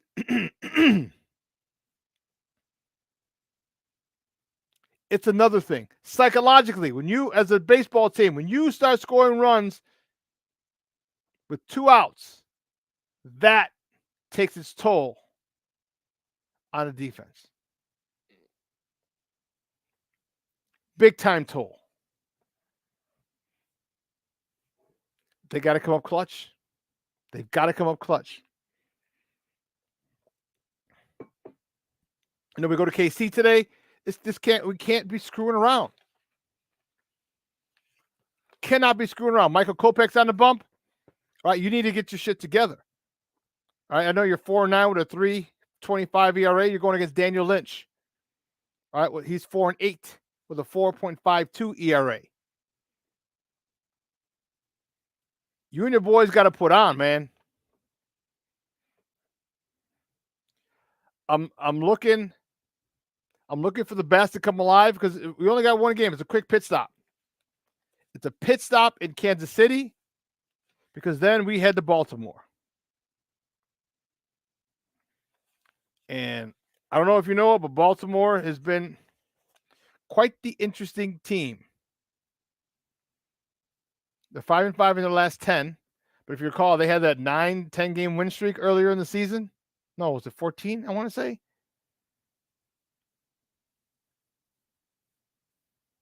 Baltimore is a team that is 63-58. They are 5 games over 500. White Sox are 3. This is a team that's probably not going to make the playoff, or maybe a wild card. I think so. But this team as the White Sox, you've got to handle. Again, let's not look past Kansas City. We got Kansas City today, but we're going into Baltimore after that. 3 games. Tuesday, Wednesday, Thursday before you come home for Elvis night. And what's ironic about that, which I think is so crazy, Elvis Andrus is coming home. His first game will be Friday for the White Sox at home. His first home game will be Friday. It's Elvis night, and it's his birthday. Elvis Andrus' birthday. That's crazy. That is just, you talk about the stars aligning. That is insane. Crazy. Elvis is coming to Chicago for his home debut on Elvis night, which also happens to be his birthday. I'll tell you that it doesn't get any better than that. It doesn't. That's pretty wild. And what's funny is he always seems to be playing in Chicago on Elvis night in 2019. Chuck Garfien from NBC Sports Chicago, I was watching it last week, interviewed him before the game that year, which was Elvis night, which is pretty cool. Pretty cool. But there's a transformation that needs to take place with this team. I love the fight. I love the focus they have late in games, but let's not wait till the end of the game. You have talent, attack. This is what I see. Late in the game, they attack. They're playing out of desperation. There is a sense of urgency for this baseball team when they're down late, when they were down at Cleveland late. There's a sense of urgency that I don't see in any other inning. Definitely not the first 5 or 6 innings. This sense of urgency has to be there from Jump Street. From Jump Street. We're going to find out, Tony. Tony, you're the manager. You got to get these guys fired up. Don't get me wrong. You got to get fired up as a player by yourself, first and foremost. You're fighting for a division. You didn't win the World Series last year where you could kind of coast. I could see that. It happens. A championship hangover. I get it. We got bounced in the first round. We've been bounced in the first round the last 2 years.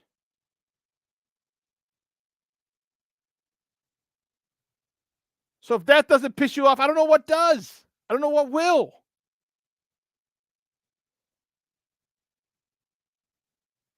If you're not zoned in, Yo-Yo, Eloy, Lubob, Tim when you come back, Abreu, Sheets, Vaughn.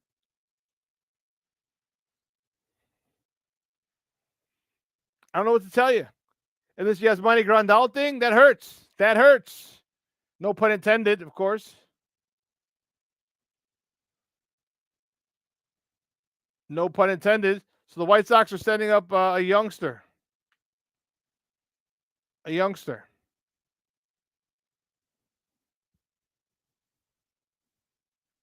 They're bringing up, this is according to Chicago White Sox Nation on Facebook. It's a 25-year-old Carlos Perez will be flown from Charlotte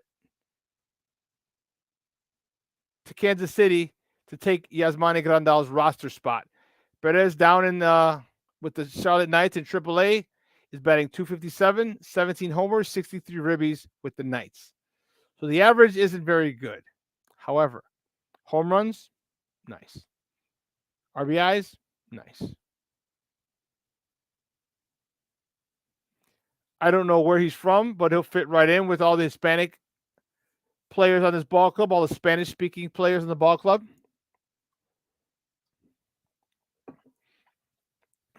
But I was worried too when Yaz went down. Like, God bless it. Us trading McGuire really, really hurts now. But we'll see. Well, so we got to take a quick break. And on the other side of the break, listen, we're going to talk a little Sky basketball. They got a huge game. Huge game tomorrow. This is elimination. Win or go home. It's that simple. Win or go home for the Sky tomorrow. We're going to talk about that on the other side of the break. So don't go anywhere, folks. Keep it locked right here. Shawn and Maya in the morning on SportsZone Chicago. Progressive presents the Sports Flash on the SportsZone Chicago. Back, warning track. Whoa, he's done it again! The call on Brewers Radio 5-2 the win over the Cubs in Chicago on Sunday. Keston Hiura homered twice and drove in 3 runs. Rowdy Tellez also went deep. Willie Adames hit a tie-breaking sac fly for Milwaukee, which had dropped 3 of 4. Chicago got home runs from Ian Happ and Seiya Suzuki, but finished with just 5 hits. Rowan Wick suffered the loss. Milwaukee sits 5 games out of first place in the National League Central, chasing the Cardinals, who have won 7 straight. The White Sox and Guardians were postponed in Cleveland due to rain. The makeup date to be announced. The Guardians lead the American League Central by 1.5 games over the Twins, 2.5 games over the White Sox. The Bears are 2-0 in preseason action after beating the Seahawks on Thursday. They'll play again this Saturday at Cleveland. Regular season opener September 11th at home against the Niners. For lightning fast sports updates, download the Score app. It's free and one of the most popular sports apps in North America. I'm Chuck Sanders. That's the Sports Flash on the SportsZone Chicago.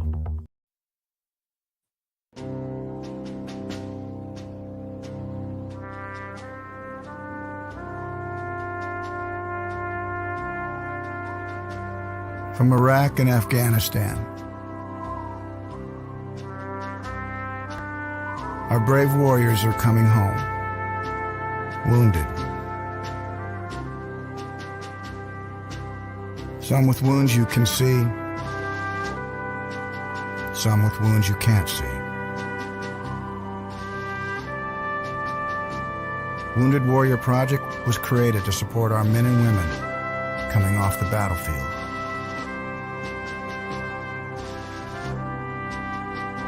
Please help carry these warriors the rest of the way home. Get involved at woundedwarriorproject.org.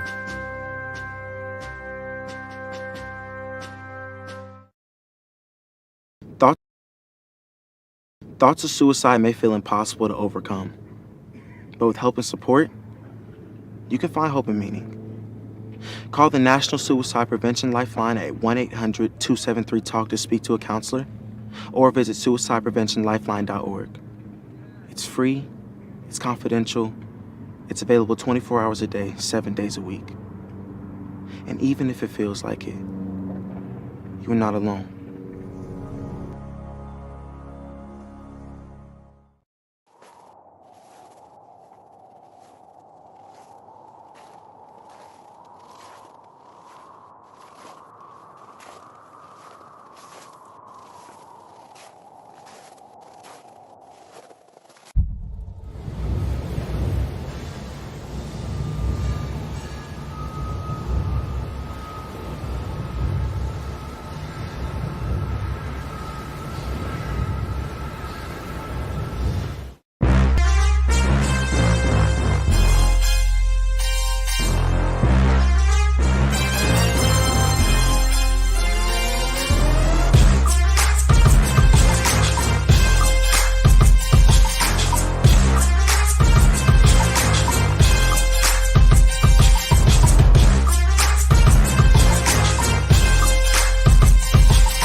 Hey, this is Dr. J, and I listen to Shawn and Maya in the morning.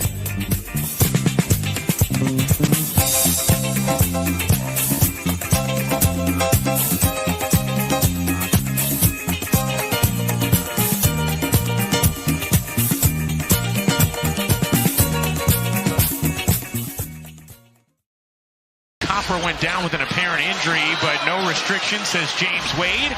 Offensive rebound, Mieseman, and Copper buries the 3. Copper in the corner. Oh, yeah! Miesemann dishes out. Vandersloot was gonna shoot, decided not to, and now will lay it in instead. Laney loses it. Quigley up ahead. 2-on-1. Vandersloot connects. Yes, baby. Yes. Charlie. That was a beautiful game. That's courtesy of ESPN. Man, that was an ass whooping. But to tell you what, the New York Liberty, they didn't care. They came in, they got a split. They knew that game 3 was going to be at their home on Tuesday. All right. This is the jacked up part of this format. Okay. I ain't mad at them. They shouldn't even have shown up. Like, hey, we ain't got to play now. We got one game. One game on our home floor. This is going to be interesting. Very. This is a team that I am concerned about for a couple of reasons. Okay. One, they're older. Okay. They're older. Right? You have a lot of ladies in this team who are late 20s, early 30s. Okay, they came back to win it all. They want to run it again. Run it back. Let's go one more game. Let's see. Annie Quigley. We're going to find out how old she is. Quigley, WNBA. There you go. That's who I needed for her. So she's 86. How old is Allie Quigley? Let's check her out. She's 36. Okay. She's 36. Parker is 34. Vandersloot's kind of in the same ballpark. All right. This team is built to win now. This team is built to win now. She's 33. All right. She's 33. I don't know how much longer they can do it. All right. I don't know how much longer they can do it. So they want to run it back one time. They want to run it back and say, hey, let's do it. Let's get it. They put together an unbelievable season, a historic season for the Chicago Sky. And now they're fighting for their playoff lives tomorrow.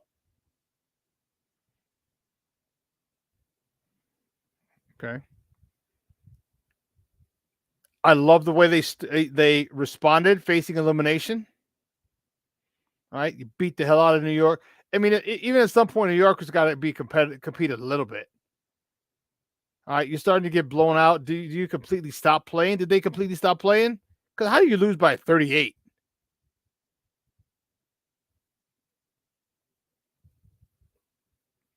They're going to the Barclays Center down in Brooklyn. All right. For game 3. Kalia Copper. Awesome. Okay. She was awesome. All season the Sky, looking at the article from Annie Constable, who covers the Sky for the Sun Times, she talked about all season the Sky responded well. All right. But she says this response was different. It sent a message that the 6-point lead that the Sky blew during game 1 was not a reflection of how they intend to go out. I think she's right. I think they wanted to send a big mess. I think they're trying to go They're trying to go for 50. They're trying to whoop your ass by 50. Because I know as a New York Liberty teammate or team member, you're like, it's only one game. We're going home, blah, blah, blah, blah. But you saw the way that they tightened the screws defensively. You saw the way that they moved the ball. You saw the way that the pace of the game was controlled by the Sky. And I don't know if you tried your hardest, if you would have been able to stop the flow of the game, the way that the Sky controlled the flow of the game. It's easy to say, oh, we won one. Okay, haha. But when you see the way that they went about their business, the Sky took that shit to another level. They took that shit to another level. to a championship level that the New York Liberty were not ready to match. And they didn't have to match it. They didn't have to match it on Saturday. They didn't. They're like, oh, I don't care. Shit, we won. We split. We're going home. Okay. Okay. But it sent the message because the New York Liberty is like, wow. Can we match that intensity for one game at home? Okay. That was by design. Coach Wade probably said, hey, let's go for 50. Like I would have gone. Because you send a message. Because the Liberties, if they get up, they know they just got their ass open. They know in a heartbeat that the Chicago Sky team could go on a run. Just like you went on a run, a 13-0 run to win game one, to end the game one, to end game one that they were victorious in. The Sky can go on a run too. The Sky can play defense. They were just out of sorts. You caught them with 3-point shots. You bombarded them with 3-point shots, and they were probably taken aback. But then defense showed up game 2. I can guarantee you defense is showing up game 3. Guarantee you is showing up game 3. You know why? Didn't I just tell you Candace Parker's 34? Annie Quigley's 36. Vandersloot, 33. You know what those are? Those are veterans. All right, those are veterans. Those are people who understand, look, this is it. It's all or nothing. All or go, win or go home. They understand. They get it. They have bigger fish to fry. They're looking for back-to-back WNBA titles, the first time that would have happened in 20 years. And in the way Coach James Wade has gotten these girls to play and come out all season long, you don't think he's going to add his own special touch of motivation?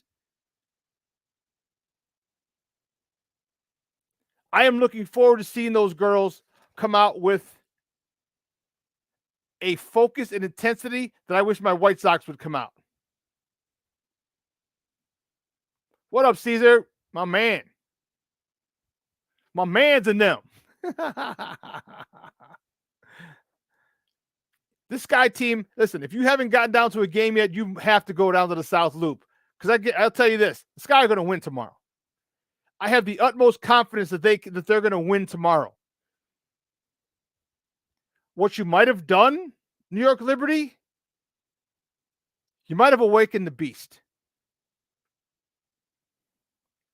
Okay? You might have woke him up, woke them up, woke it up. I don't know what pronouns they use for a beast. I don't know. Don't give me. I don't want to get any craziness called. The beast has a they, them pronoun. I digress. But she might have woken them up. You might have gotten them on their square. This scare, this face-to-face with the elimination could be the exact thing that the Sky needed. And we're going to find out tomorrow. Watch how they come out tomorrow. That'll tell you. If this Sky team comes out strong, because New York's they're going to give you their best shot. They're going to give you their best shot. And if the Sky can take it and punch back, and then they give the Liberty their best shot, and Liberty can't handle it, because I'll tell you what, Liberty will not be able to handle the best shot of the Chicago Sky. They won't. You know that 13-0 run that the Liberty had to close out game 1? That shit ain't happening. That defense is going to be locked down. You want to see some tough defense? Watch tomorrow. Watch tomorrow. You can tell by the way he coaches. You can tell by the way these girls have played. You can tell by the fact that they won 26 games. They set a record for franchise victories in a year just months after they won the title. He wouldn't let them lay down. He wouldn't let them have a hangover. That was not happening under James Wade's watch. Not happening.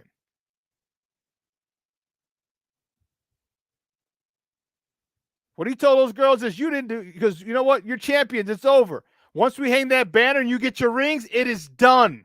Period. End of story. You are no longer, you are fighting for another title. You're like everybody else. And you better go after that sucker like it's your first. And the way that the Chicago Sky have responded, Vandersloot, Quigley, Copper, Stevens, Parker, the way they've responded is a thing of beauty.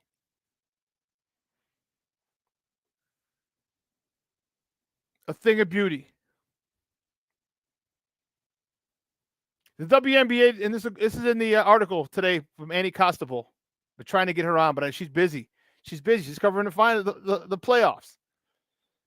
The WNBA defines clutch time as the last 5 minutes of a game in which the point differential is 5 or fewer. Okay?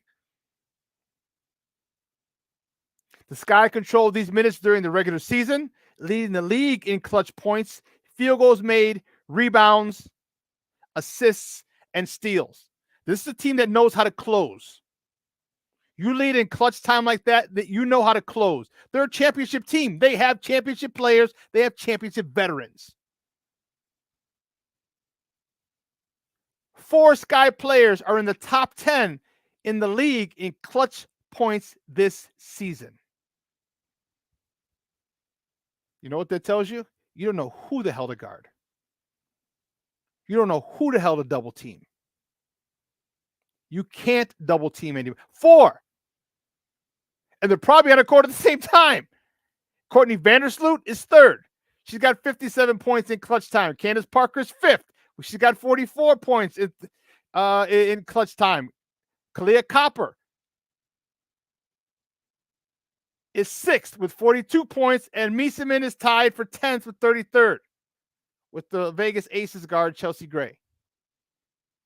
You got 4 girls who are clutch. 4 girls who the hell can you guard? Who can you stop? Who can you deny the ball to? It doesn't matter. You can't. You want to take away Parker? No problem. I'll give it to Vandersloot. Want to take away Vandersloot? Okay, we'll give it to Parker. Want to double team Parker again? We'll go to Kalia Copper. You want to try and cover her? We go to Mieseman. There's no one you can want, because we know in the NBA the stars take the shots at the end of the game. Here you got 4 girls who are clutch. 4 girls who are clutch. That's why they led the league in clutch points, field goals, rebounds, assists, and steals. Which means, did you hear the last one? Steals. You know what that means? They know how to turn up the screws defensively down the stretch. They put pressure on you, so you shit the bed. Listen, it's easy to catch someone, right, with a sucker punch. And if the Sky were, saying, okay, we beat New York 2-1 this season. Okay, it happens. All right, well, it should be. I told you, the Liberty just woke their, as my kids would say, they woke their ass up. They are ready.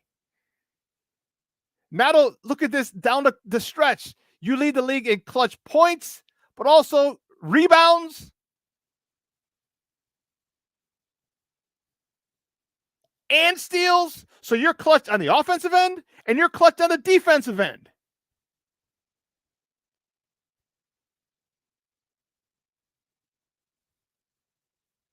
This squad is ready to rock. Listen, Candace Parker is a multiple-time champion. Most of the girls on the squad are champions from their holdovers from last year. They know what it takes. You will not see a letdown from this team. New York they better be lights out. They better be Steph Curry from 3. Cross half court, they're nailing threes. That's what they're going to have to do. Because if this game's close, I just told you that in games that are within 5 or fewer, this team is clutch on the defensive end, rebounds and steals. They're not in a situation where they're new. This is foreign to them. No.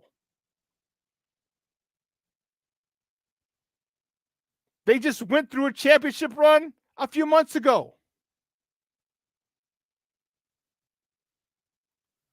So I'm looking forward to this Chicago Sky team with the way Coach Wade coaches, his philosophy, with the fact that they've got a shitload of veterans who just won the title and might have been awakened by that game 1 loss. Because if you see the way that they played game 2, there was an attitude. There was a message being sent, as they talked about in the article today by Annie Costable from the Sun-Times. There was an attitude.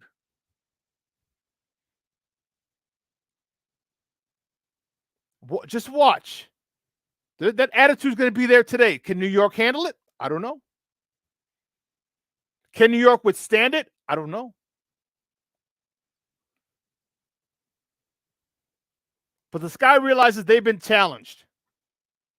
They answered that challenge on Saturday, and they got one more challenge to finish up because they can't afford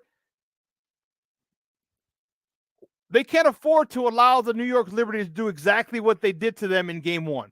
They can't and they won't. You saw what they did in game 2. They locked jokers down. They locked these girls down like they stole something. And they did. They stole game 1. New York has got to come up with a great game plan. They have to keep that ball moving. They need some great ball movement. Put the Chicago Sky defense on skates. And that's going to be a tough task. I'm not saying it can't be done, but that's going to be a tough task. Especially with the intensity that the Chicago Sky played with on Saturday and the intensity that they're going to play with tomorrow.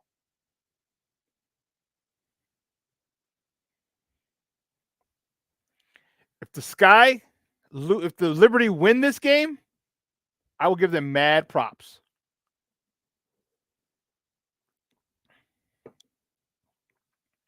Mad props. But the Sky, to me, in my humble opinion, okay, maybe not so humble, they are not ready to go home. They are not ready to be embarrassed. Because that's what it would be. That would be an embarrassment of epic proportion that you win the title going with a 500 record. Okay? You come back, you set the franchise record for wins in a season, the following season, right after you win the title, and then you get eliminated in the first round. That would be an embarrassment to these girls, to this franchise. That you can't stand the heat. It's easier when you're the underdog. It's easier when people don't see you coming. It's easier when you sneak into the playoffs. It's easier when you're 500. You can't stand being the hunted. Well, guess what? Regular season, it seemed as if, and I could be wrong, but I'm probably not. It seemed as if they were hunting again this season. Okay? People talk about once you win a title, everyone gives you your best shot. Okay, that's very true. But why do I got to get there? Why can't I give the team I'm playing my best shot? Why? Just because I won a title, do I have to fear everybody else? Why can't they fear me because I'm the champion? Because I attack. And I feel that's what the Sky did. I felt the Sky attacked. I felt they had this hunter's mentality that I want my White Sox to have. I don't give a damn what we did last year. That was last year. Tom Brady said it best. Tom, what's your favorite championship? The next one. And I think that's what these girls, that's the mentality that they had. The next one. I'm hunting for my next championship, and God forbid you get in my way. God forbid you get in my way. It's going to be fun. It's going to be fun. Tomorrow, 8 o'clock on ESPN, the 4-letter network. Make sure you check it out. It's going to be fun. I'm excited.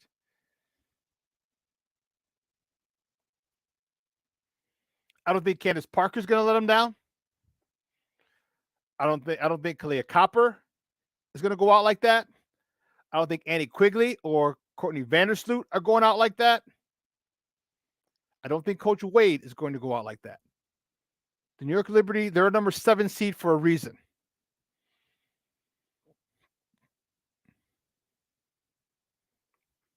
They have a slight advantage by playing at home. But you know what? I would almost say that this is the perfect scenario for the girls, for the Sky. I would say it's the perfect scenario. You know why? Because now you're not coming from home. Now you don't have to deal with people calling you at the house or coming by the house or shit going wrong at the house. Or you got to do this or you got that. Mom's over here. Dad's over here. My brother's here. My cousin's here. My kids. You know, Candace has a little baby. So she's going to have the wife at home. She's going to have another baby. No. You don't got to deal with all that shit. You got to deal. You're focused. You're on the road. I personally love playing on the road. I love going as a player. I love going to an opponent's house, backyard, and beating their ass and coming home. When I was at Holy Cross, I loved it. My freshman and sophomore years, me and Willie Bradford were roommates. That dude was a stud before he got hurt. And then my junior year, me and Jerome Fuller went on to set the single season rushing record at Holy Cross that year, 1,400 yards, I want to say. Love going on the road in big games because now it's just us. And I think that's the mentality that they have, the girls. It's just them. They're on the road. They're in the hotel by themselves. Nobody else. No distractions whatsoever. You got a job to do to move on to the next round, move to the semifinals.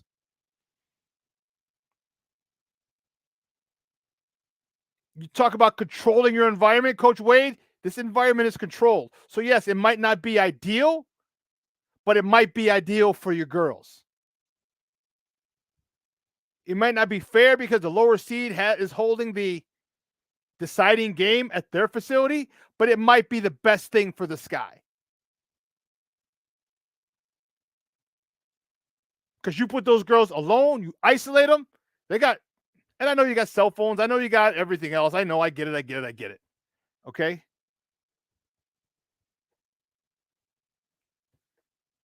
But there's no outside distractions. You're in the hotel and you're thinking basketball, period. If you're home, what if the baby gets crazy? What if the baby's crying? What if the baby gets sick? What if the baby shits all over the thing? What if the dog bites the baby? What if the baby falls? There's a whole bunch of things that could happen. When you're in a hotel, you're sequestered. You're all on the same floor. There's only 12, so there's like 6 rooms. 10, 12 rooms max with the staff and everything else. They're going on a business trip. And I think that's the way Coach Wade has them feeling. We're going to see. We're going to see how businesslike they are. We're going to see how motivated they are tomorrow. New York is going to give you their best shot. They're at home. It's their only playoff game at home.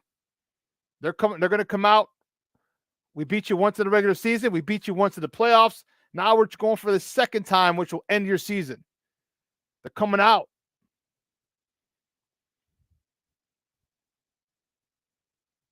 To knock off the champs.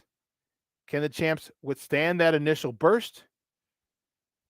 Or here's what I feel. Here's personally how I feel. I feel the Sky are going to go ham. They're going to go nuts to start the game. I don't think the Sky wait to take the best shot of the Liberty. I think the Sky will deliver the first blow. I could be wrong. But I think the Sky are going to deliver the first blow. They're going to come out, maybe press, crazy defense, double team, close out, get up and down the court, hit some trays. They're going to put the pressure on the Liberty. Can the Liberty, this is what I think, will they be able to handle the onslaught? Because the last thing you want to do is give a home team in their building a fast start. I'm not saying you can't come back from it, but don't even bother. Don't even give them hope. Like game 2, they had no hope. Do that again. And we're going to find out how good the Chicago Sky team is, how amped up they are to repeat as WNBA champions. It's not going to be an easy road. At the end of that road, if they get there, are the Las Vegas Aces. The Las Vegas Aces beat them 2-1 in the regular season, which is why they're the number 1 seed and not the Sky. They had the same record. But first things first. Big game tomorrow. I'm looking for these girls to come out and show out. Highly suggest you watch it. If not, YouTube it. I mean, YouTube it. DVR it. I said YouTube it. DVR it. You catch it. It's going to be a good one. All right, guys, we gotta take a break, and on the other side of the break, we're going to switch gears. We're going to talk a little Bears, baby. Bears, baby. That's what I'm talking about with my man Herb Howard from the Bigs. He's going to join us, and we're going to talk about this Roquan situation. We're going to talk about this Jaquan Brisker situation. We're going to talk about the ramifications of with David Montgomery and his contract ending this year. We're going to talk about all that with my man Roquan.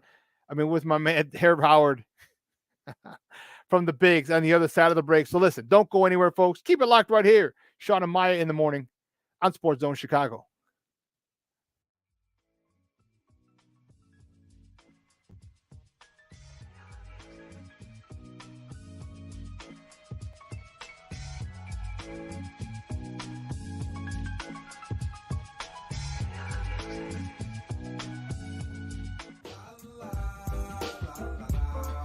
It's a grown man sport. What? It's a grown man sport. Yeah. It's a grown man sport. Yeah, it's a grown man sport like that. This one going out.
Thoughts of suicide may feel impossible to overcome, but with help and support, you can find hope and meaning. Call the National Suicide Prevention Lifeline at 1-800-273-TALK to speak to a counselor, or visit suicidepreventionlifeline.org. It's free, it's confidential, it's available 24 hours a day, 7 days a week. And even if it feels like it, you're not alone.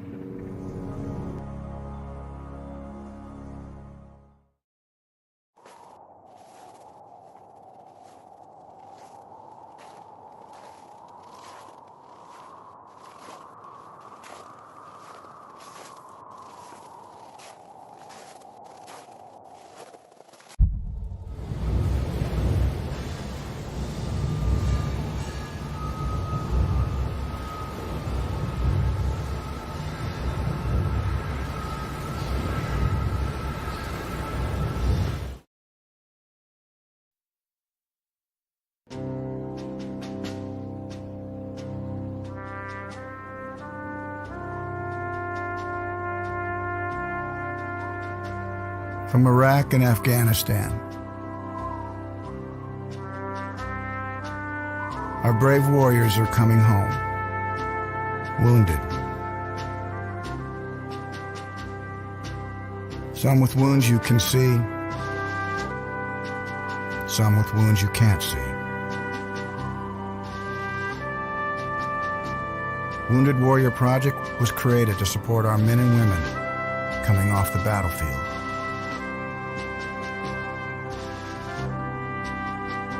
Please help carry these warriors the rest of the way home. Get involved at woundedwarriorproject.org. Progressive presents the Sports Flash on the SportsZone Chicago. Back, warning track, wall, he's done it again! The call on Brewers Radio 5-2 the win over the Cubs in Chicago on Sunday. Keston Hiura homered twice and drove in 3 runs. Rowdy Tellez also went deep. Willie Adames hit a tie-breaking sac fly for Milwaukee, which had dropped 3 of 4. Chicago got home runs from Ian Happ and Seiya Suzuki, but finished with just 5 hits. Rowan Wick suffered the loss. Milwaukee sits 5 games out of first place in the National League Central, chasing the Cardinals, who have won 7 straight. The White Sox and Guardians were postponed in Cleveland due to rain, the makeup date to be announced. The Guardians lead the American League Central by 1.5 games over the Twins, 2.5 games over the White Sox. The Bears are 2-0 in preseason action after beating the Seahawks on Thursday. They'll play again this Saturday at Cleveland. Regular season opener September 11th at home against the Niners. For lightning fast sports updates, download the Score app. It's free and one of the most popular sports apps in North America. I'm Chuck Sanders. That's the Sports Flash on the SportsZone Chicago.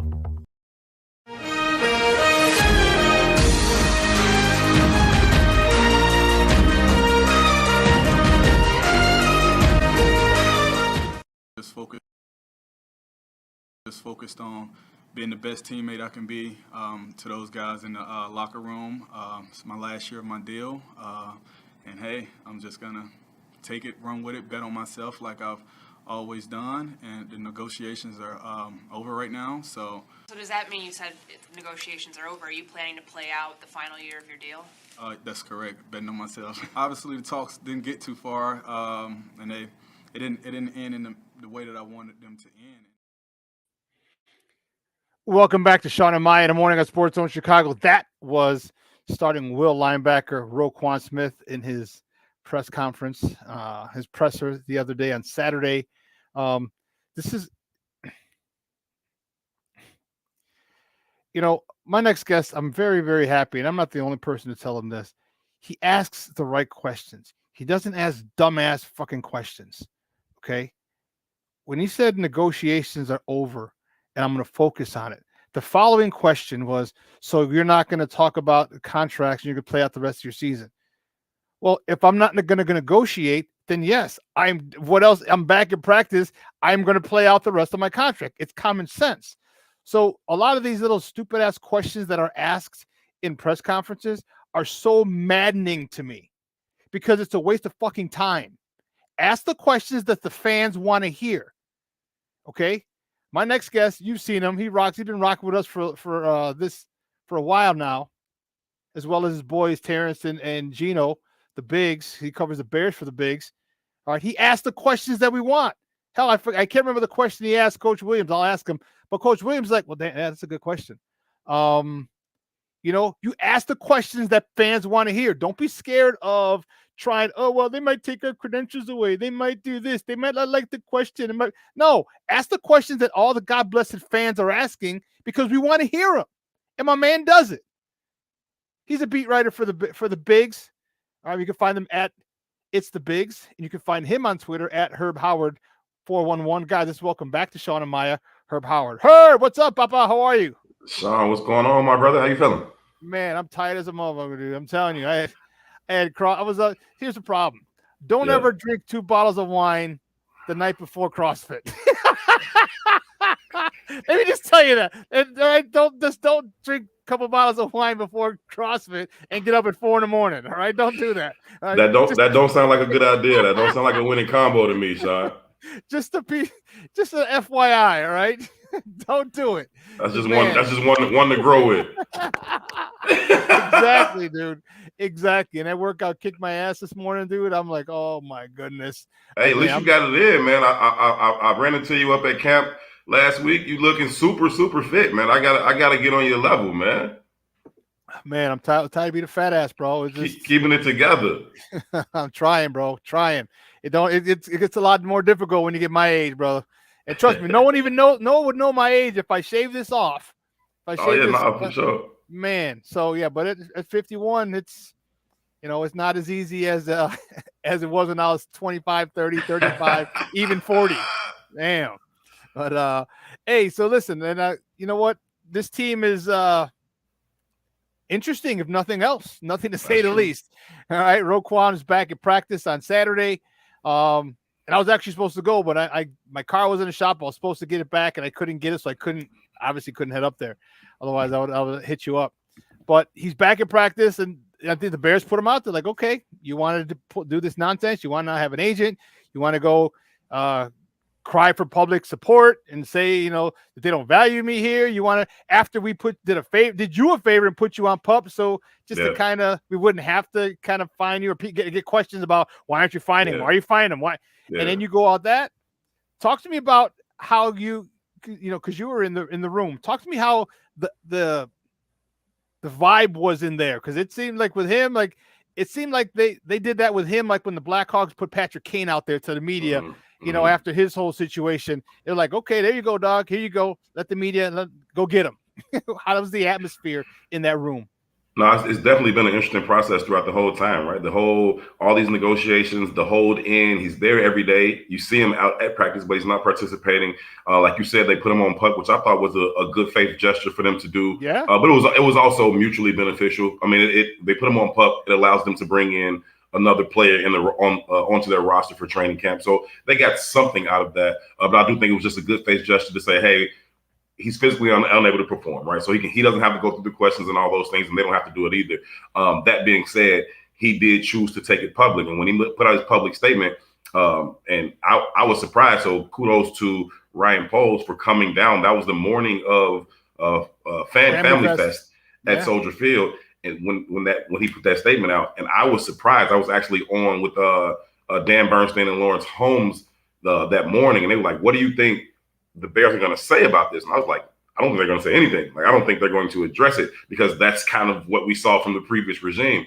To Ryan Poles' credit, he came right down after Family Fest, straight to the press conference, addressed it, gave a quick statement, took a few questions, and then went about his business. So I give him the respect for doing that.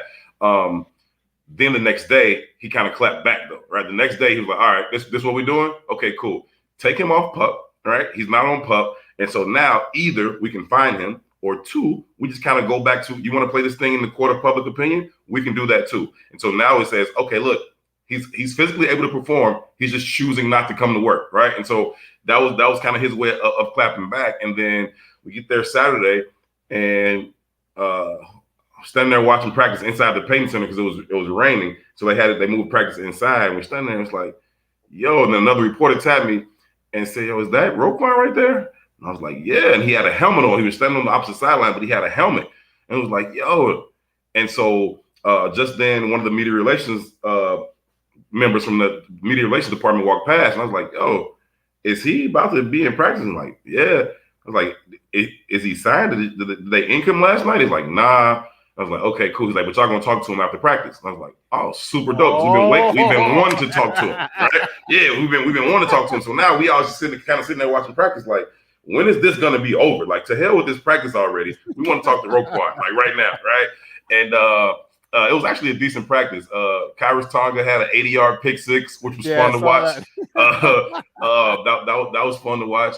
But then we got to talk to Roquan. So he comes in and he opens up with a statement, because I was going to ask him flat out, like, either a deal is imminent. What are you thinking, man? What's wrong with you? I want to know, like you back at practice today. So either one of three things has to be true. Either an extension is imminent, you have chosen to play for your 9.7, or you just here so you don't get fined. Which one is it, right?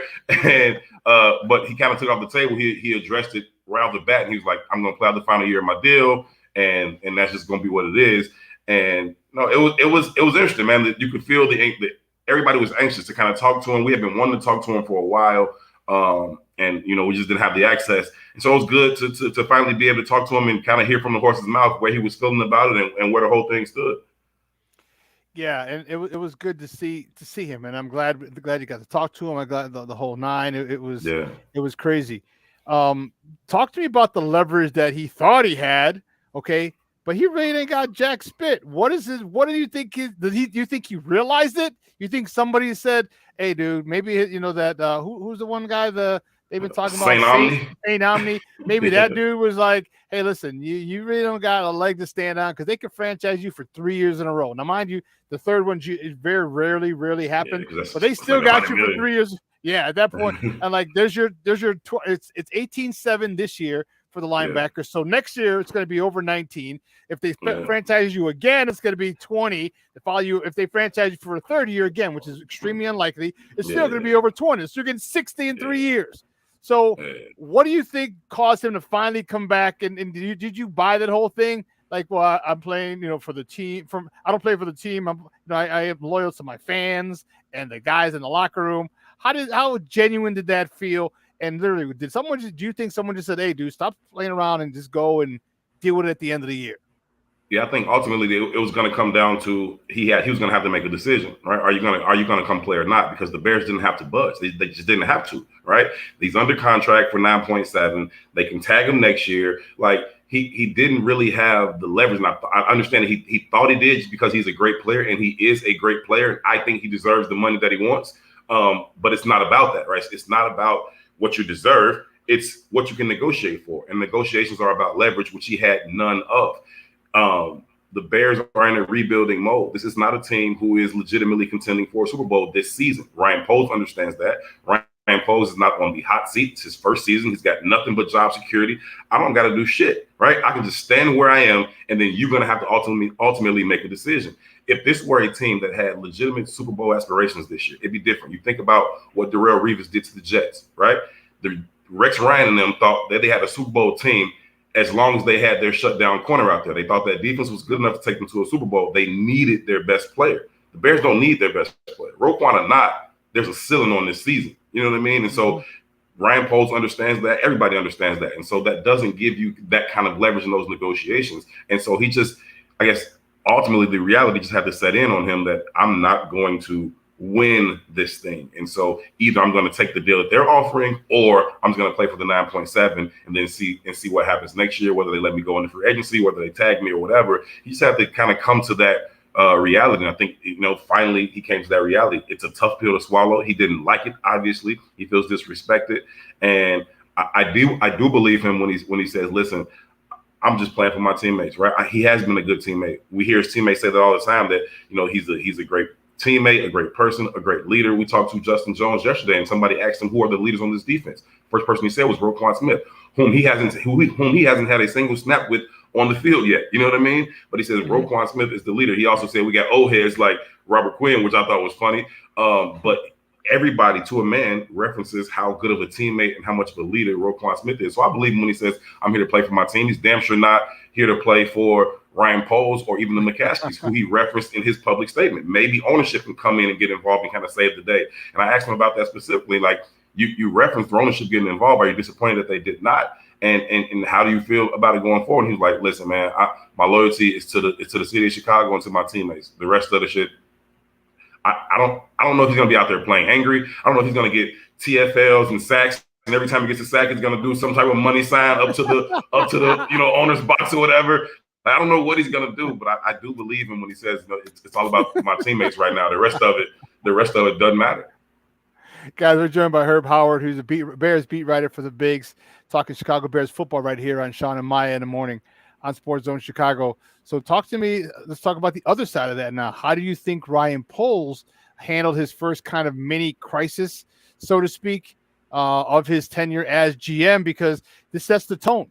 This sets the tone for other people, a.k.a. David Montgomery, who I think they're going to try and phase out, because you got Khalil Herbert. You got Treston Ebner, who I've been on that dude as soon as they drafted him. I'm like, watch this joker. He's ran in the outside zone system down at Baylor, and you saw this dude got home run speed. It fits perfectly for him. I think they're going to use those guys to take carries away from Montgomery and affect his contract negotiations. How do you think talk to me about Ryan Poles in his first little situation and what it says to the rest of the team and other free agents who are trying to come here? Yeah, I'm with you on the David Montgomery piece, and I want to dive a little bit deeper into that. But Poles, I think he did what I expected him to do. I was saying all along that this thing had the potential to go much longer than people expected in terms of these negotiations with Roquan Smith, just because of where both of them were, right? Roquan Smith is a man that stands on his principles. We've seen him do it before. If he believes something in his head, that's how he's going to move, right? And Ryan Poles was also in a position as a first-year GM where he did not want to set the precedent that he caves into player demands in contract negotiations. He wasn't going to set that precedent. He's got Demo coming up. He's got Darnell Mooney coming down the pipe. He's got Jalen Johnson coming up. So all of these types of things, he has to set those precedents. And I didn't think that, he was going to, cave in to Roquan's demands. And so I think he showed himself well, if you can. I don't think anybody won here, right? I think they came out. His stated goal was to sign Roquan Smith. That was his own stated goal. I want to sign Roquan Smith to an extension. That didn't happen. Roquan wanted to sign an extension. That didn't happen. Nobody won here. But in terms of, planting his flag or this is the type of person, this is the type of GM I'm going to be, he certainly made that clear. And I think all those guys are paying attention. All those guys I just mentioned have to be paying attention to what that means for them when their turn comes up. Yeah, and I'm glad he did it that way. But by the same token, you mentioned it, and I also think that Roquan should get his money. I think it's his time. He's talking about not wanting to set the market, but you set the market for what? For a year? I mean, next year you're and it's not even for this year. Next year when you got almost $100 million, okay, you got plenty of room. But then guess what? Someone else after that is going to set the market. And then someone else after that's going to set the market. And his deal if he gets a 3 or 4 year deal, his deal in the second or third year is going to be, water under the bridge and minuscule to the next guy who comes up, the next, linebacker who's making 100 tackles. And you know what I mean? So, I feel he should just get the money. But I know there's, they talked about the backloaded issue. They talked about, and that was an issue that Adam Schefter reported. He refuted Rappaport and said he got a hold of kind of what they were offering. He said he shopped it to a couple teams, and a couple teams said, "Yeah, that's a good deal for Roquan. Why isn't he taking it?" So, listen. I think that I wrote this on the biggest website that I just think Roquan finally had his welcome to the NFL moment, right? Like we talk about these things with rookies, and like, what was your welcome to the NFL moment? Or somebody knocked me on my ass, or somebody embarrassed me out on the field. That didn't happen for Roquan. He came in on the field. He was ready from day one. His first snap, he recorded a sack, right? Mm-hmm. So he didn't really have that welcome to the NFL moment on the field. But going into his 5th year off the field, he finally kind of got his welcome to the NFL moment. I think that reality just had to smack him in the face, and it didn't feel good. He was clearly hurt by it. He expected some level of loyalty, some level of commitment, or reward for him being the player and person that he's been since they drafted him. But that's just not how this thing works. This isn't family. This is business, right? And they talk that family stuff, and it's a family environment. That's all good, right? That's fine until you got to pay, and then you realize it's business. And so I think he finally got his welcome to the NFL moment. That's all. What's your thoughts on him likely getting an agent? Because, a lot of it could have been avoided with an agent, or hell, even a lawyer. Remember Ray Allen did it. He got a lawyer, just paid him by the hour. And I'm like, hell, man, that is a lot cheaper. $500, $700 an hour, $1,000 an hour. If this takes one full day, just, over a couple of weeks, literally 24 hours. So now you pay to do 24 stacks out of the multi-million. As opposed to 3% of my $100 million, right? Yeah. You know what I mean? So what do you think? Do you think he will likely go with an agent, or is he going to still be Roquan and do his thing his way? He seems to be a very, very bullish person, right? He seems to be very, very committed to whatever he believes. He stands on it. Whatever his principles are, he seems to be the person that's going to stand on that. So I don't expect him to change. Maybe he will find it more convenient for him to go ahead and do so. I do think that is what kind of added to some of the emotional aspect of it, right? In terms of, wanting to go public, or him feeling so hurt by it because he was too close to it, right? Part of the agent's job is kind of just to be that buffer, right? Let alone throw the negotiation stuff aside, but just to be the buffer between player and ownership or the organization. And that buffer kind of allows some of the emotion to come out of it. And when you're talking, you have the player talking directly to the GM. It's very, very emotional because you are the one who's investing your skin. You're the one putting that sweat equity in every single day, putting it all on the line for these guys. And then he's telling you to your face or on the phone, yeah, we don't value you the same way you value you. And that could be a tough thing to take emotionally. And so I think that the agent could be, if nothing else, that buffer is good for him. But if I had to bet on, do I think he's going to get one? I would say probably not. He doesn't seem to want one. All right, let's go to the other side of the ball. Justin Fields is obviously the main person. I know we love Roquan. We want him to get his money, but this season revolves completely around Justin Fields and his development. How's he been looking towards you? I like the opening play. Talk to me about that, but also, if this goes hand in hand with it, talk to me about Luke Getsy's play calling, because that is going to develop Justin Fields. How have you liked his play calling, and how have you liked the way that Justin Fields has responded and performed with the play calling? Yeah, I think the play calling to me has been interesting, right? To be honest with you, I expected the Bears to kind of come out, establish the run early and often. Week 1, they came out, 2-yard pass on first down, then a 2-yard run to Khalil Herbert leaves you in 3rd and 6. Then you get an 8-yard sack, 4 for 14. You punt 3 and out. Chiefs get the ball, go down there and score, right? That's ones versus ones. They was about to get their ass kicked, right? Now, backups, you come in and win the game in the second half, but ones versus ones, they got dominated. The offense went 3 and out, lost 4 yards. Defense unimpeded. Chiefs go down the field and score, right? And so, and then you go game 2, they come out 2 straight passes, which, again, if you want to use the pass step to run, that's fine.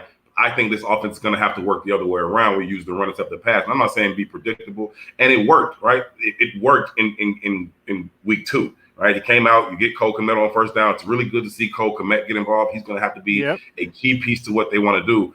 But I think that Justin is taking to this offense quite well. He's not in an ideal position to be a second-year quarterback, learning his second system in as many years with a bunch of new pieces, bunch of moving parts, limited talent out wide, limited talent up front. He's not in an ideal position, but he's doing the best he can with it. And I think that he's developing. He's going to have to continue to grow in terms of what he sees post-snap. How quickly can he dissect what the defense does to him after the snap? He's gotten to the point where he understands it pre-snap. He knows what he wants to do, and he knows what he's looking at pre-snap. When post-snap comes and they maybe roll a coverage that you weren't expecting, or they bring a pressure that you weren't expecting, or they drop out of the pressure that you were expecting, how quickly can you get to those answers? And again, it's process. I'm not saying that he won't get it or he can't get it, but it takes time. And he's learning the second system in 2 years. And so to kind of have it on autopilot where you can quickly find the answers in that split second when it changes in your face during the play,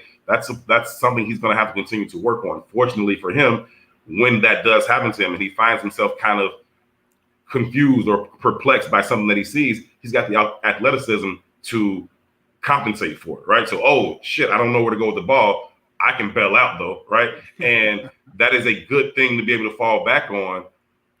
However, it can also be a hindrance to your growth, right? And so if you're trying to grow, to understand what it is I'm looking at and how do I solve these, how do I answer these questions? Where do I go with the ball?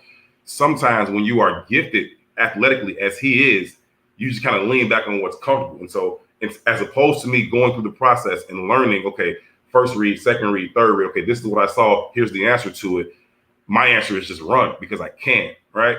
And I think that's going to be a place where actually Trevor Siemian is going to be a great resource to Justin Fields. I asked Trevor this last week about, Justin having such rare athleticism. That's not Trevor Siemian's game. Trevor Siemian is extremely accurate with the football, but because he doesn't have the athleticism, he's never even thinking bailout, right? That's not on his mind. He's always trying to find the answer on the field. Where do I go with the football? And I think he's going to be a good sounding board or a good reference point for Justin when he comes off the field and say, hey, this is where your eyes needed to go, right? Because I can't run, so he's not even thinking that. Justin can run, and so the moment he doesn't find the answer with his eyes, he uses his feet, whereas he has to find it with his eyes or he's done. And so he's going to be a good resource for Justin in that thing. I think that Justin's where he should be. He's putting the time in. He's going to get it, but it is going to be a process.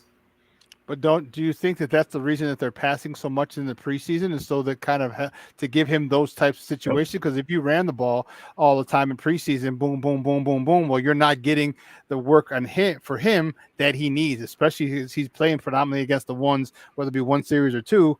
They're saying, hey, this is where you need to work. This is where we need as an offense to work. Then here's what we're going to do. And so be it that we're having issues here, but that's why we're working on it. You think that could be why that they're leaning more toward the pass now than they probably will in the regular season? Yeah, that makes a whole lot of sense. I'm not making any indictment of Luke Getsy. I think his system is going to be good. I like the way he's implementing it, and I think he understands what his players do well and what they don't do well. So I think he's going to be fine. I was just a little bit surprised, but that does make a whole lot of sense. You know what I'm saying? Let's get Justin as many reps in the passing game as we can possibly get. We also haven't seen David Montgomery out there, and so that's going to impact how often we run the ball as well. So I'm not making an indictment of him. It's just a little bit surprising, and I'll be interested to see, kind of how he goes about calling the game when the regular season starts. Those first 15 that all OCs script coming into the game. I want to see what those first 15 look like, right? What was your plan? Now, obviously, everybody's got a plan to get punched in the mouth, and then you kind of adjust it. But I'll be interested to see what his plan is going into those games with those first 15. Talk to me about this this wide receiver core, because I'm interested to see about it. I think everybody else is interested to see how it pans out. When N'Keal Harry was the guy that I was excited to see. He'll be out for a little bit because with that sprained ankle and surgery. I was really looking forward to him to being that go get it guy, especially in the red zone and after turnovers. Talk to me about the development and how they're coming to how they're developing, and talk to me about someone like Velus Jones and most specifically Velus Jones and EQ St. Brown, because EQ St. Brown, again, in my opinion, he kind of got the raw end of the stick, him getting on Karen Rodgers' bad side, so he didn't get much. But Velus Jones, remember I asked you, I asked Zach Pearson, I asked other guys, how did his speed look when he first got there? Oh, you could tell that joker can move. I'm like, okay, well, that's what I want to see. How about those two guys? His speed definitely translates on the field. You can feel it, even next to other fast men. He's a different kind of fast, right?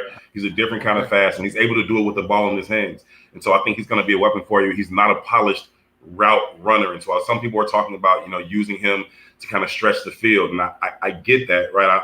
I would, that's fine, but I would just get him the ball quickly. So I'm thinking more bubble screens, more end arounds, those type jet sweeps, that kind of stuff, right? If he's in the slot and the nickel corner is 5 or 6 yards off, that should be automatic right now. I don't care what the play call was. That should be automatic. Boom, boom. Get it to him. Let him take that 5 or 6 yards, and he's thick, Shawn. He's not one of these fast guys that the Bears have brought in, over the past few years. You talk about guys like Turbo, or you talk about, Taylor Gabriel, all these types of guys they've been trying to bring in. He's not that. This dude is 6 feet, 6'1". He's 225, solid. Dude. He's built like a running back. Yeah, he's like a running back. Thick kid. And so he has the potential to not only get the 5 or 6 that's there, but he can break that tackle from that nickel, and then he can take it the distance, right? He's got that kind of ability with the ball in his hands. We saw him on special teams. We saw what he can do with the ball in his hands. And so that's an exciting weapon to be able to have. He's got to continue to develop as a route runner.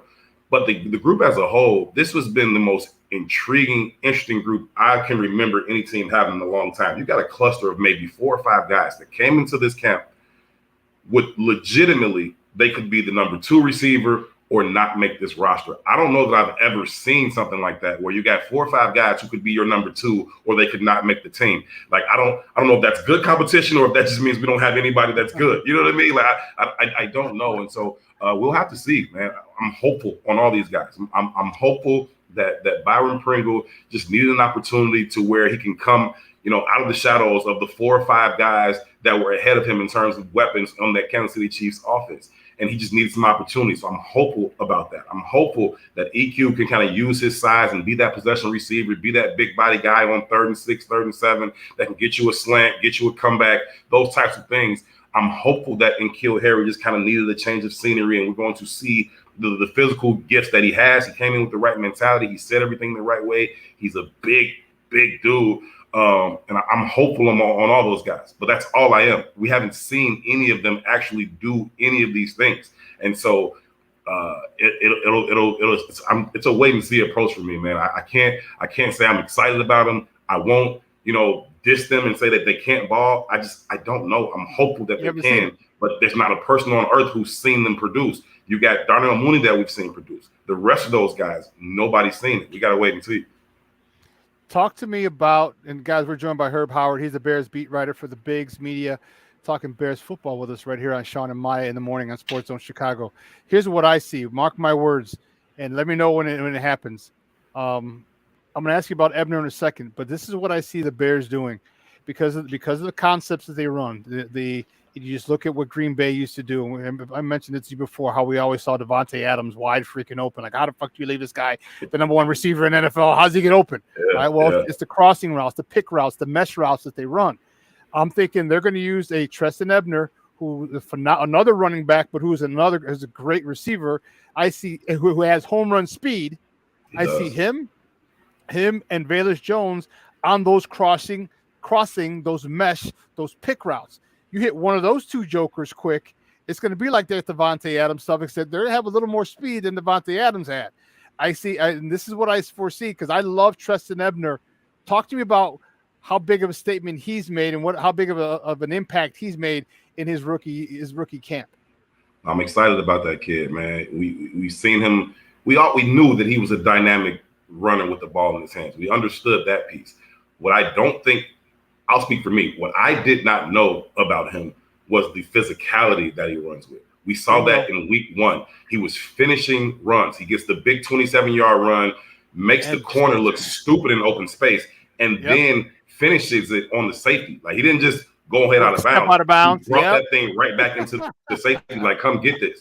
On the touchdown pass, he runs the arrow, breaks off the linebacker, catches it with his hands, finishes, meets those two guys in the end zone, and finishes through there. It was the physicality that I didn't know he had. That was a very, very good thing to see. And I haven't been seeing that from Khalil Herbert, right? I like him. He's been productive, but he thinks, in my mind, he thinks he can score every play. And that's just not what it is, right? And so he gets to the point of attack, and when the tackle is coming, he tries to like sidestep him and go around. Like, I'm going to make him miss. Like, no.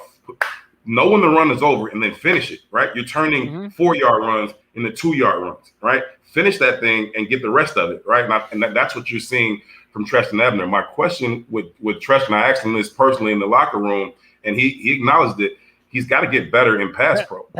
Right? Yeah, he wants to be like, we want him on the field on third down because he's a weapon in the passing game. He can get out and be, and he's a natural pass catcher. He can run the routes, but he's going to get Justin killed, right? And I've been watching him. They do these, individual drills, linebackers versus running backs, and Shawn, he was getting his ass kicked. Like, they were, boom, throwing him out the way, boom, throwing him out the way, all the linebackers. And then that was before the game, before week 1. And he goes out there and he's doing all these things with the ball in his hands. But when he's back there as a personal protector, it's bad. He's missing his assignments. And I think I asked Getsy about this. He's willing, right? He wants to do it, right? And Getsy said he's also able to do it, but it's a process, man. He's got to first understand it mentally. And I asked Demo about this yesterday. We talked to David Montgomery, and he said, listen, the pass pro thing, it's mental. He said it's so much you got to know. Like, there's just so much verbiage, and you got to understand exactly what the defense is trying to do to you. Who are they bringing? Who are they not bringing? I think the mental part of it is where Treston has to catch up.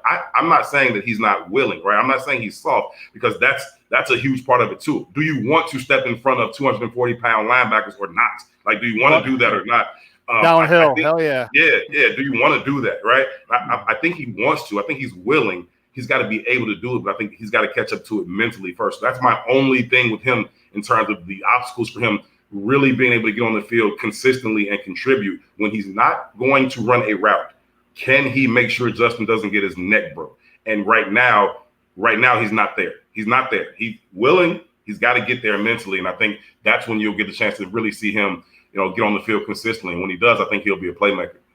Well, I think that's the good part about him because of his versatility. You don't have to put him back there. You can leave Khalil Herbert back there, who's shown that he can protect. And this is where, remember, and that's why I said in the beginning, like, I see him in one slot, I see Velus Jones in another slot. those are the guys that I see with those pick routes. So now you're not asking him to block for Justin and give him time to develop that.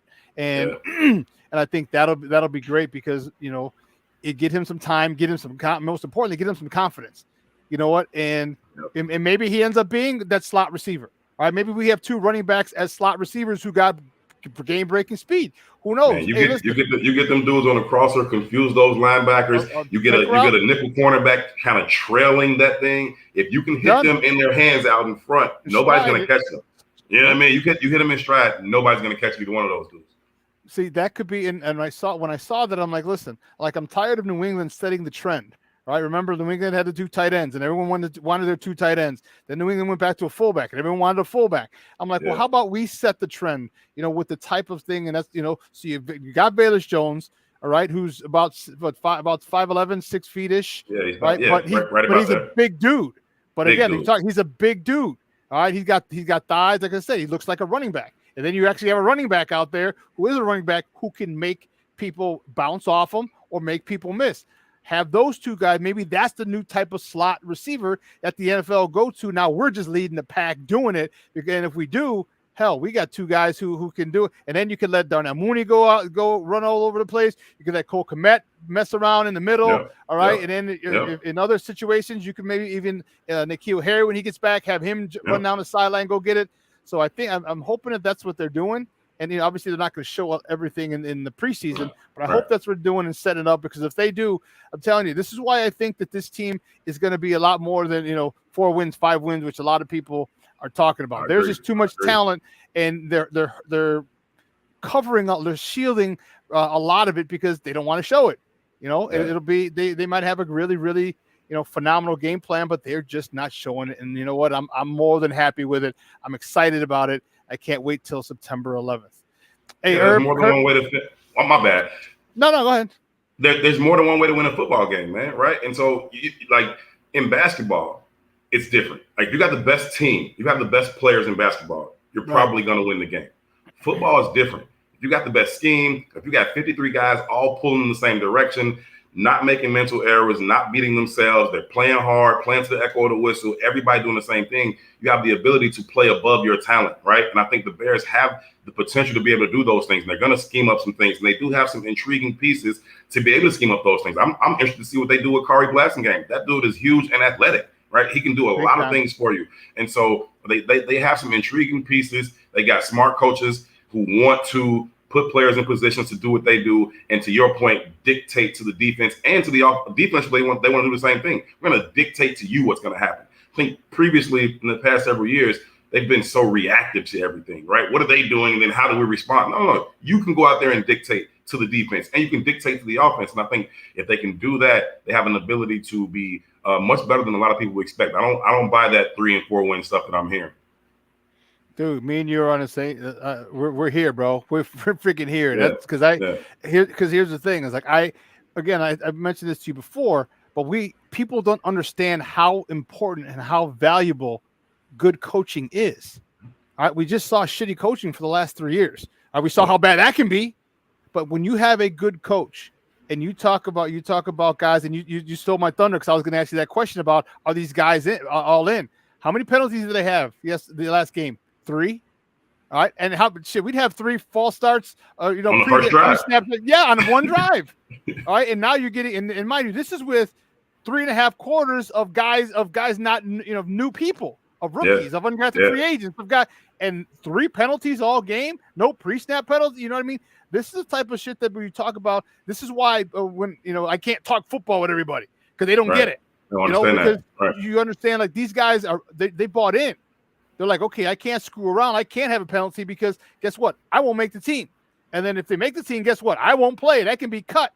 And they'll bring another dude in just as good. It might be the dude that they cut for me. You know what I'm saying? So the culture that they're building, the thing that whatever Eberflus is selling, they're buying. They are buying it. They understand they don't have that margin for error. They don't have that margin for error. Everything has to be right, and they're coaching it. That stuff don't just happen, right? You don't just happen to only have 3 penalties. Just like you don't just happen to have 15 penalties, right? That's a part of who you are. That's a part of the culture, and you're seeing it on the field. I saw Eberflus. He's out on the field, and they go to kick a field goal. They're doing a team period, and then it comes to fourth down. He goes field goal, but he goes with the twos. He calls out the twos, right? Who the hell knows who the twos are on the field goal team? Who knows that, right? But without fail, all those guys seamlessly transition on the field, off the field. No delay of game penalty, no timeout was necessary. Easily within the 40 seconds, they got from the ones offense to the twos field goal unit on the field, executed, put it through the uprights, right? Those are things you have to work on. And he's doing it in real time, putting them on the spot, keeping them on their toes, things you just have to know. These things come up in the game. And when they've come up in the game in the past, it's cost us 5 yards or it's cost us a timeout. It's not going to cost us 5 yards, and it's not going to cost us a timeout. Those are the things that are going to allow them to compete and stay in the game with good teams longer than people will expect. They aren't going to beat themselves. Maybe they don't have the talent of some of these other teams, but they are not going to beat themselves. You are going to have to beat the Bears, and they are going to make that hard because they are going to compete to the echo of the whistle, right? Green through the white, right? That was one of the things that we heard. I think it was Justin Jones talking about green through the white. Like that's what they're preaching to those guys all the time. From the green on the grass through the white on the sideline, all full speed all the time. And those types of things are going to give them just the ability to compete and stay in games longer than you expect. And then once you do that, now can one of your stars make a play for you, right? Can the defense get a turnover? Can you break a punt return? Can Justin make a play with his legs or with his arm? Can Mooney get behind somebody? Once you're in the fourth quarter, it can go your way, right? But they will be there because they won't beat themselves. Man, Herb, man, you know me and you could talk through the whole 3 hours on this thing, dude. I love it. I love it. I love it. Let me ask you one last question before I let you go. Give me your assessment to this point. All right. And it's a small sample size. It's one training camp, his first training camp, and only 2 preseason games. But give me your assessment on Coach Eberflus in his first year as a head coach to this point. I give him high marks, man. I give him high marks for what he's doing with the football team. I would like him to do some other things differently in terms of, reporting injuries and, his own philosophy for how he, puts out news and things like that. But in terms of the culture that he's setting with the football team, the expectations that he's placing upon them, the standard that he is setting and holding them to all the time, right? Nothing is acceptable. Nothing is you're not going to let any small detail go unnoticed. They're going to stop it. They're going to start over, right? And we're not going to just move the ball because we say so. Nah, we're going to start this thing over. We're going to do it again. And I appreciate that. I like to see that. I appreciate it. And I think that so far, I give him very, very high marks. He's going to give this football team an opportunity to, again, just play maybe a little bit above where their talent kind of dictates they would. And so I really, really like what I've seen from Flu so far. I think the players are buying into it. And they understand that if they don't, they're going to be gone. Like, they all understand that. Like, they understand that. And they're buying into it. We heard Travis Gibson talking about how often they're hearing the hits principles and all those type of things. And he says he likes it, right? We heard from Eddie Jackson say how hard they're coaching him on the small details, angles that he takes on his drops, those types of things. And he's receptive to it. So I think all these guys are buying into it. And for me, that's a really, really good thing to see from a head coach. It's refreshing. It really is. And like Eddie Jackson, like if you don't think he wants to be coached hard, you're crazy. He came from Alabama. If you don't think they coach you hard at Alabama, come on, man. There's 3 or 4 or 5 or blue chippers right behind you. You screw up. So they coaching you hard. So that it's. I'm glad to hear that. I'm glad. I love it. And I feel the same way about it, Herb. And you see Berlissimo's comment, how are we going to serve this crow they're going to eat? Because shout out to Berlissimo, man. That's my man. Yep, across the pond. I love it. Love that dude. Yeah. So I'm wondering how it's. I can't wait to see this, dude. It's going to be a lot different than many negative Nancy's want to portray it. But hey, bro, as always, dude, I love talking with you. I appreciate your time as always. But do me a big favor, let everyone know where they can find you and your work online. Pleasure, my brother. Thanks for having me, man. You can follow me at It's the Bigs. I cover the Bears for the Bigs. You can follow me personally at Herb Howard 411. Always talking Bears there. We've been taking on the off days for camp. I've been doing these Twitter spaces where we just open up and have conversations. And Barely Smoke's been in there killing it. Everybody's been in there killing it. And so if you guys want to participate in those, we'll do it. I would have been doing it right now, but I'm here with you. So I would rather come chop it up with you, man.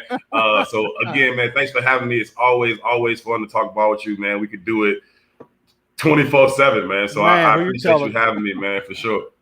I appreciate it, man. As always, man. We'll reach out again soon, bro. Thanks. You have a good day. All right, man? All right, my brother. You too. All right. Thanks.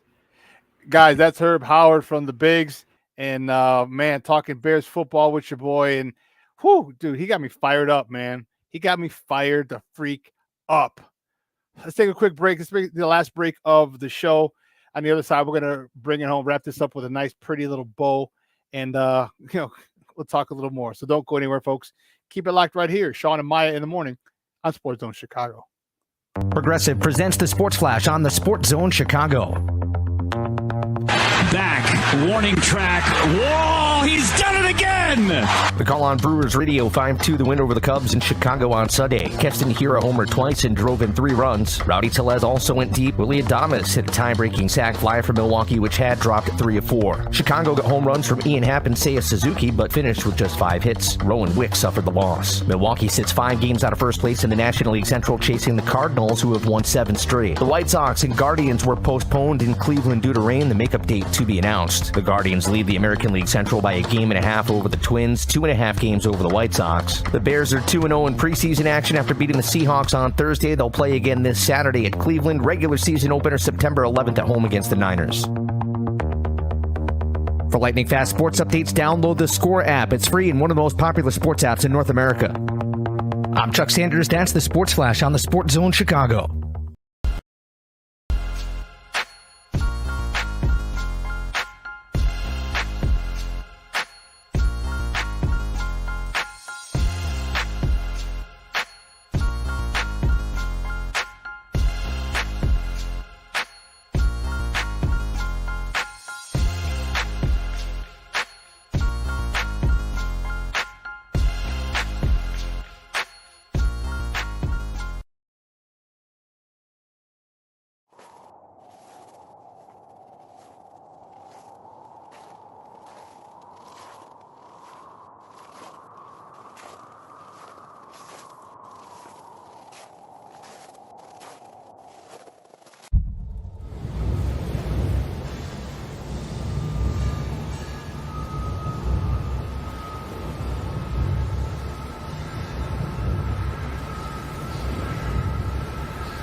It's a romance sport. What? It's a romance sport. Yeah, yeah. It's a romance sport. Yeah, it's a romance sport like that. This one going out.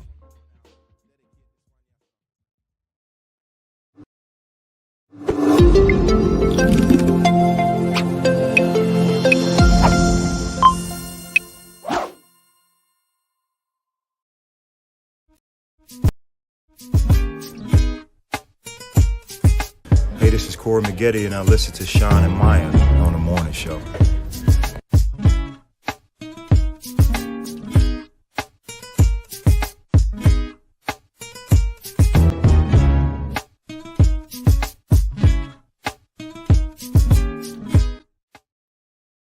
Ian Happ, one shy of 100 career home runs. In the air, right field. Going back is Renfroe. Turning, looking. A towering homer to right. And Ian Happ, career homer number 100. And the Cubs have jumped out. It is 1-0. Milestone home run for Mr. Ian Happ. The All-Star delivers number 13 for Ian Happ. Welcome back to Shawn and Maya in the morning on SportsZone Chicago. Those clip courtesy of the Chicago Cubs Marquee Network and Chicago Cubs radio broadcast as well. And that was Ian Happ's home run. Yeah, Cubs. But we got to talk about them. But we're going to finish the show. Listen, we just got done with Herb Howard. Man, I'm telling you, me and Herb can talk football for a long time. Just love it. He's one of the more knowledgeable guys that I know, and I'm impressed. And I'm not easily impressed with people's football, especially people who cover football, their knowledge.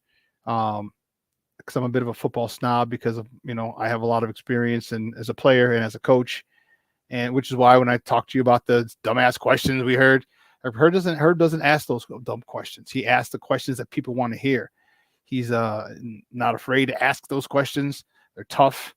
Like I said, Coach Williams even had, oh my goodness, like that was a good question. One of the questions I heard asked. So, man, love chopping it up with him.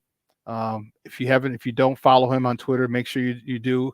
It's called Herb Howard. He's at Herb Howard 411. And then he took time out today. He usually does his spaces on days that they don't have camp. Like today, and he should have been on Twitter, and he was here with me. So I truly appreciate the time that he took for us, man. It was awesome, great stuff. We got more people in the chat. I see Berlissimo from across the pond. What's up, Papa? How are you? Cornelius Squalls, he's gotten a little active. I love it. HR, my man Cesar Mariano. What's up, big dog? Brandon from the West Coast. He's hanging with the Cholos over there. What's up, fool? Vernon Fairley in the Mickey Ficky house. Yeah, all these guys. Terrence Scott, Charles, Edward Bingham, McDavid Sr., all those guys, man. Again, thank you for tuning in and keeping this thing up and running, man. I can't believe 3 hours is come and gone. The White Sox play in about an hour. My good guys are going to play in Kansas City. We got to go in there. I talked about that earlier. We got to go in there and handle business and get out. Get in Kansas City, get in, get out. In the meantime, leave an ass whooping while you're there before you move to Baltimore. All right, Baltimore is going to be a tough team for this White Sox. That's why we have Dylan Cease tomorrow.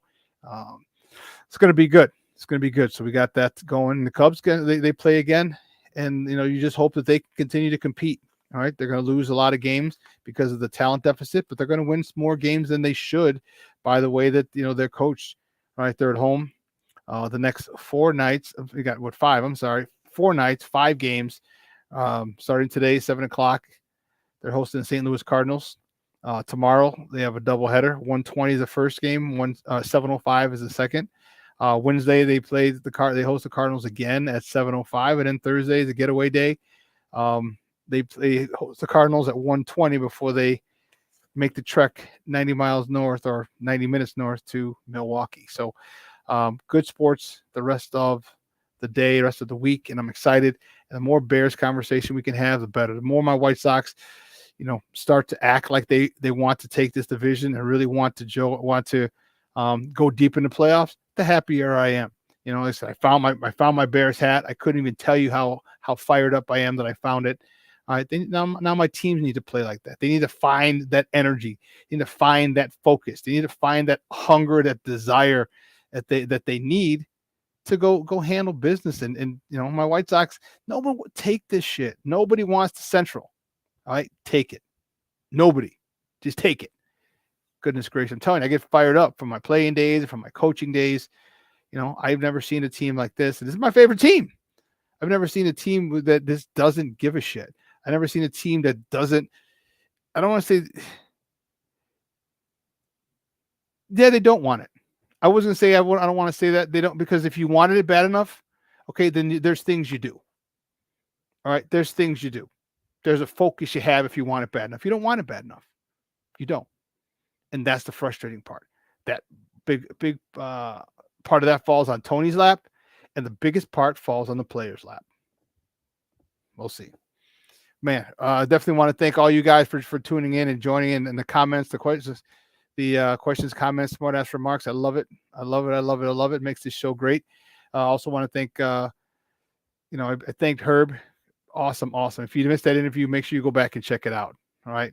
Definitely a great interview.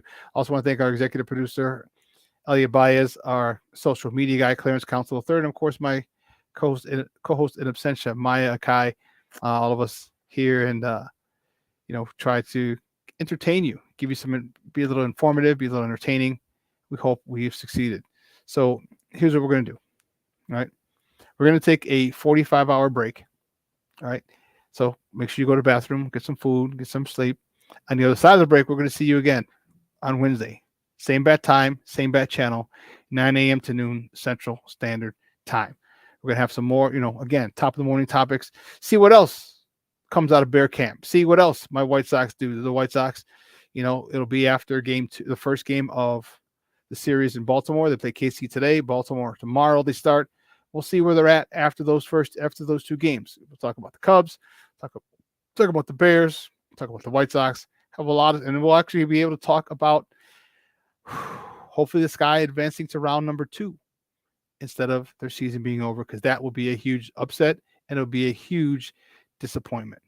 All right. So make sure you do us a favor. Follow SportsZone Chicago on all social media platforms, on Facebook, on YouTube, and on Instagram. We are at SportsZone Chicago. On Twitter, we are at SportsZone Shy. Make sure you stay tuned to SportsZone Chicago. Second City Sports is coming up next with Lakina McGee and Sydney Brown. They're going to continue this Chicago sports talk from 12 to 2. So you're going to want to stay tuned to those guys as well. So for everybody here, for Elliot, for Clarence, for Maya, guys, I'm your boy, the Superback, Shawn Sierra. Guys, have a wonderful day.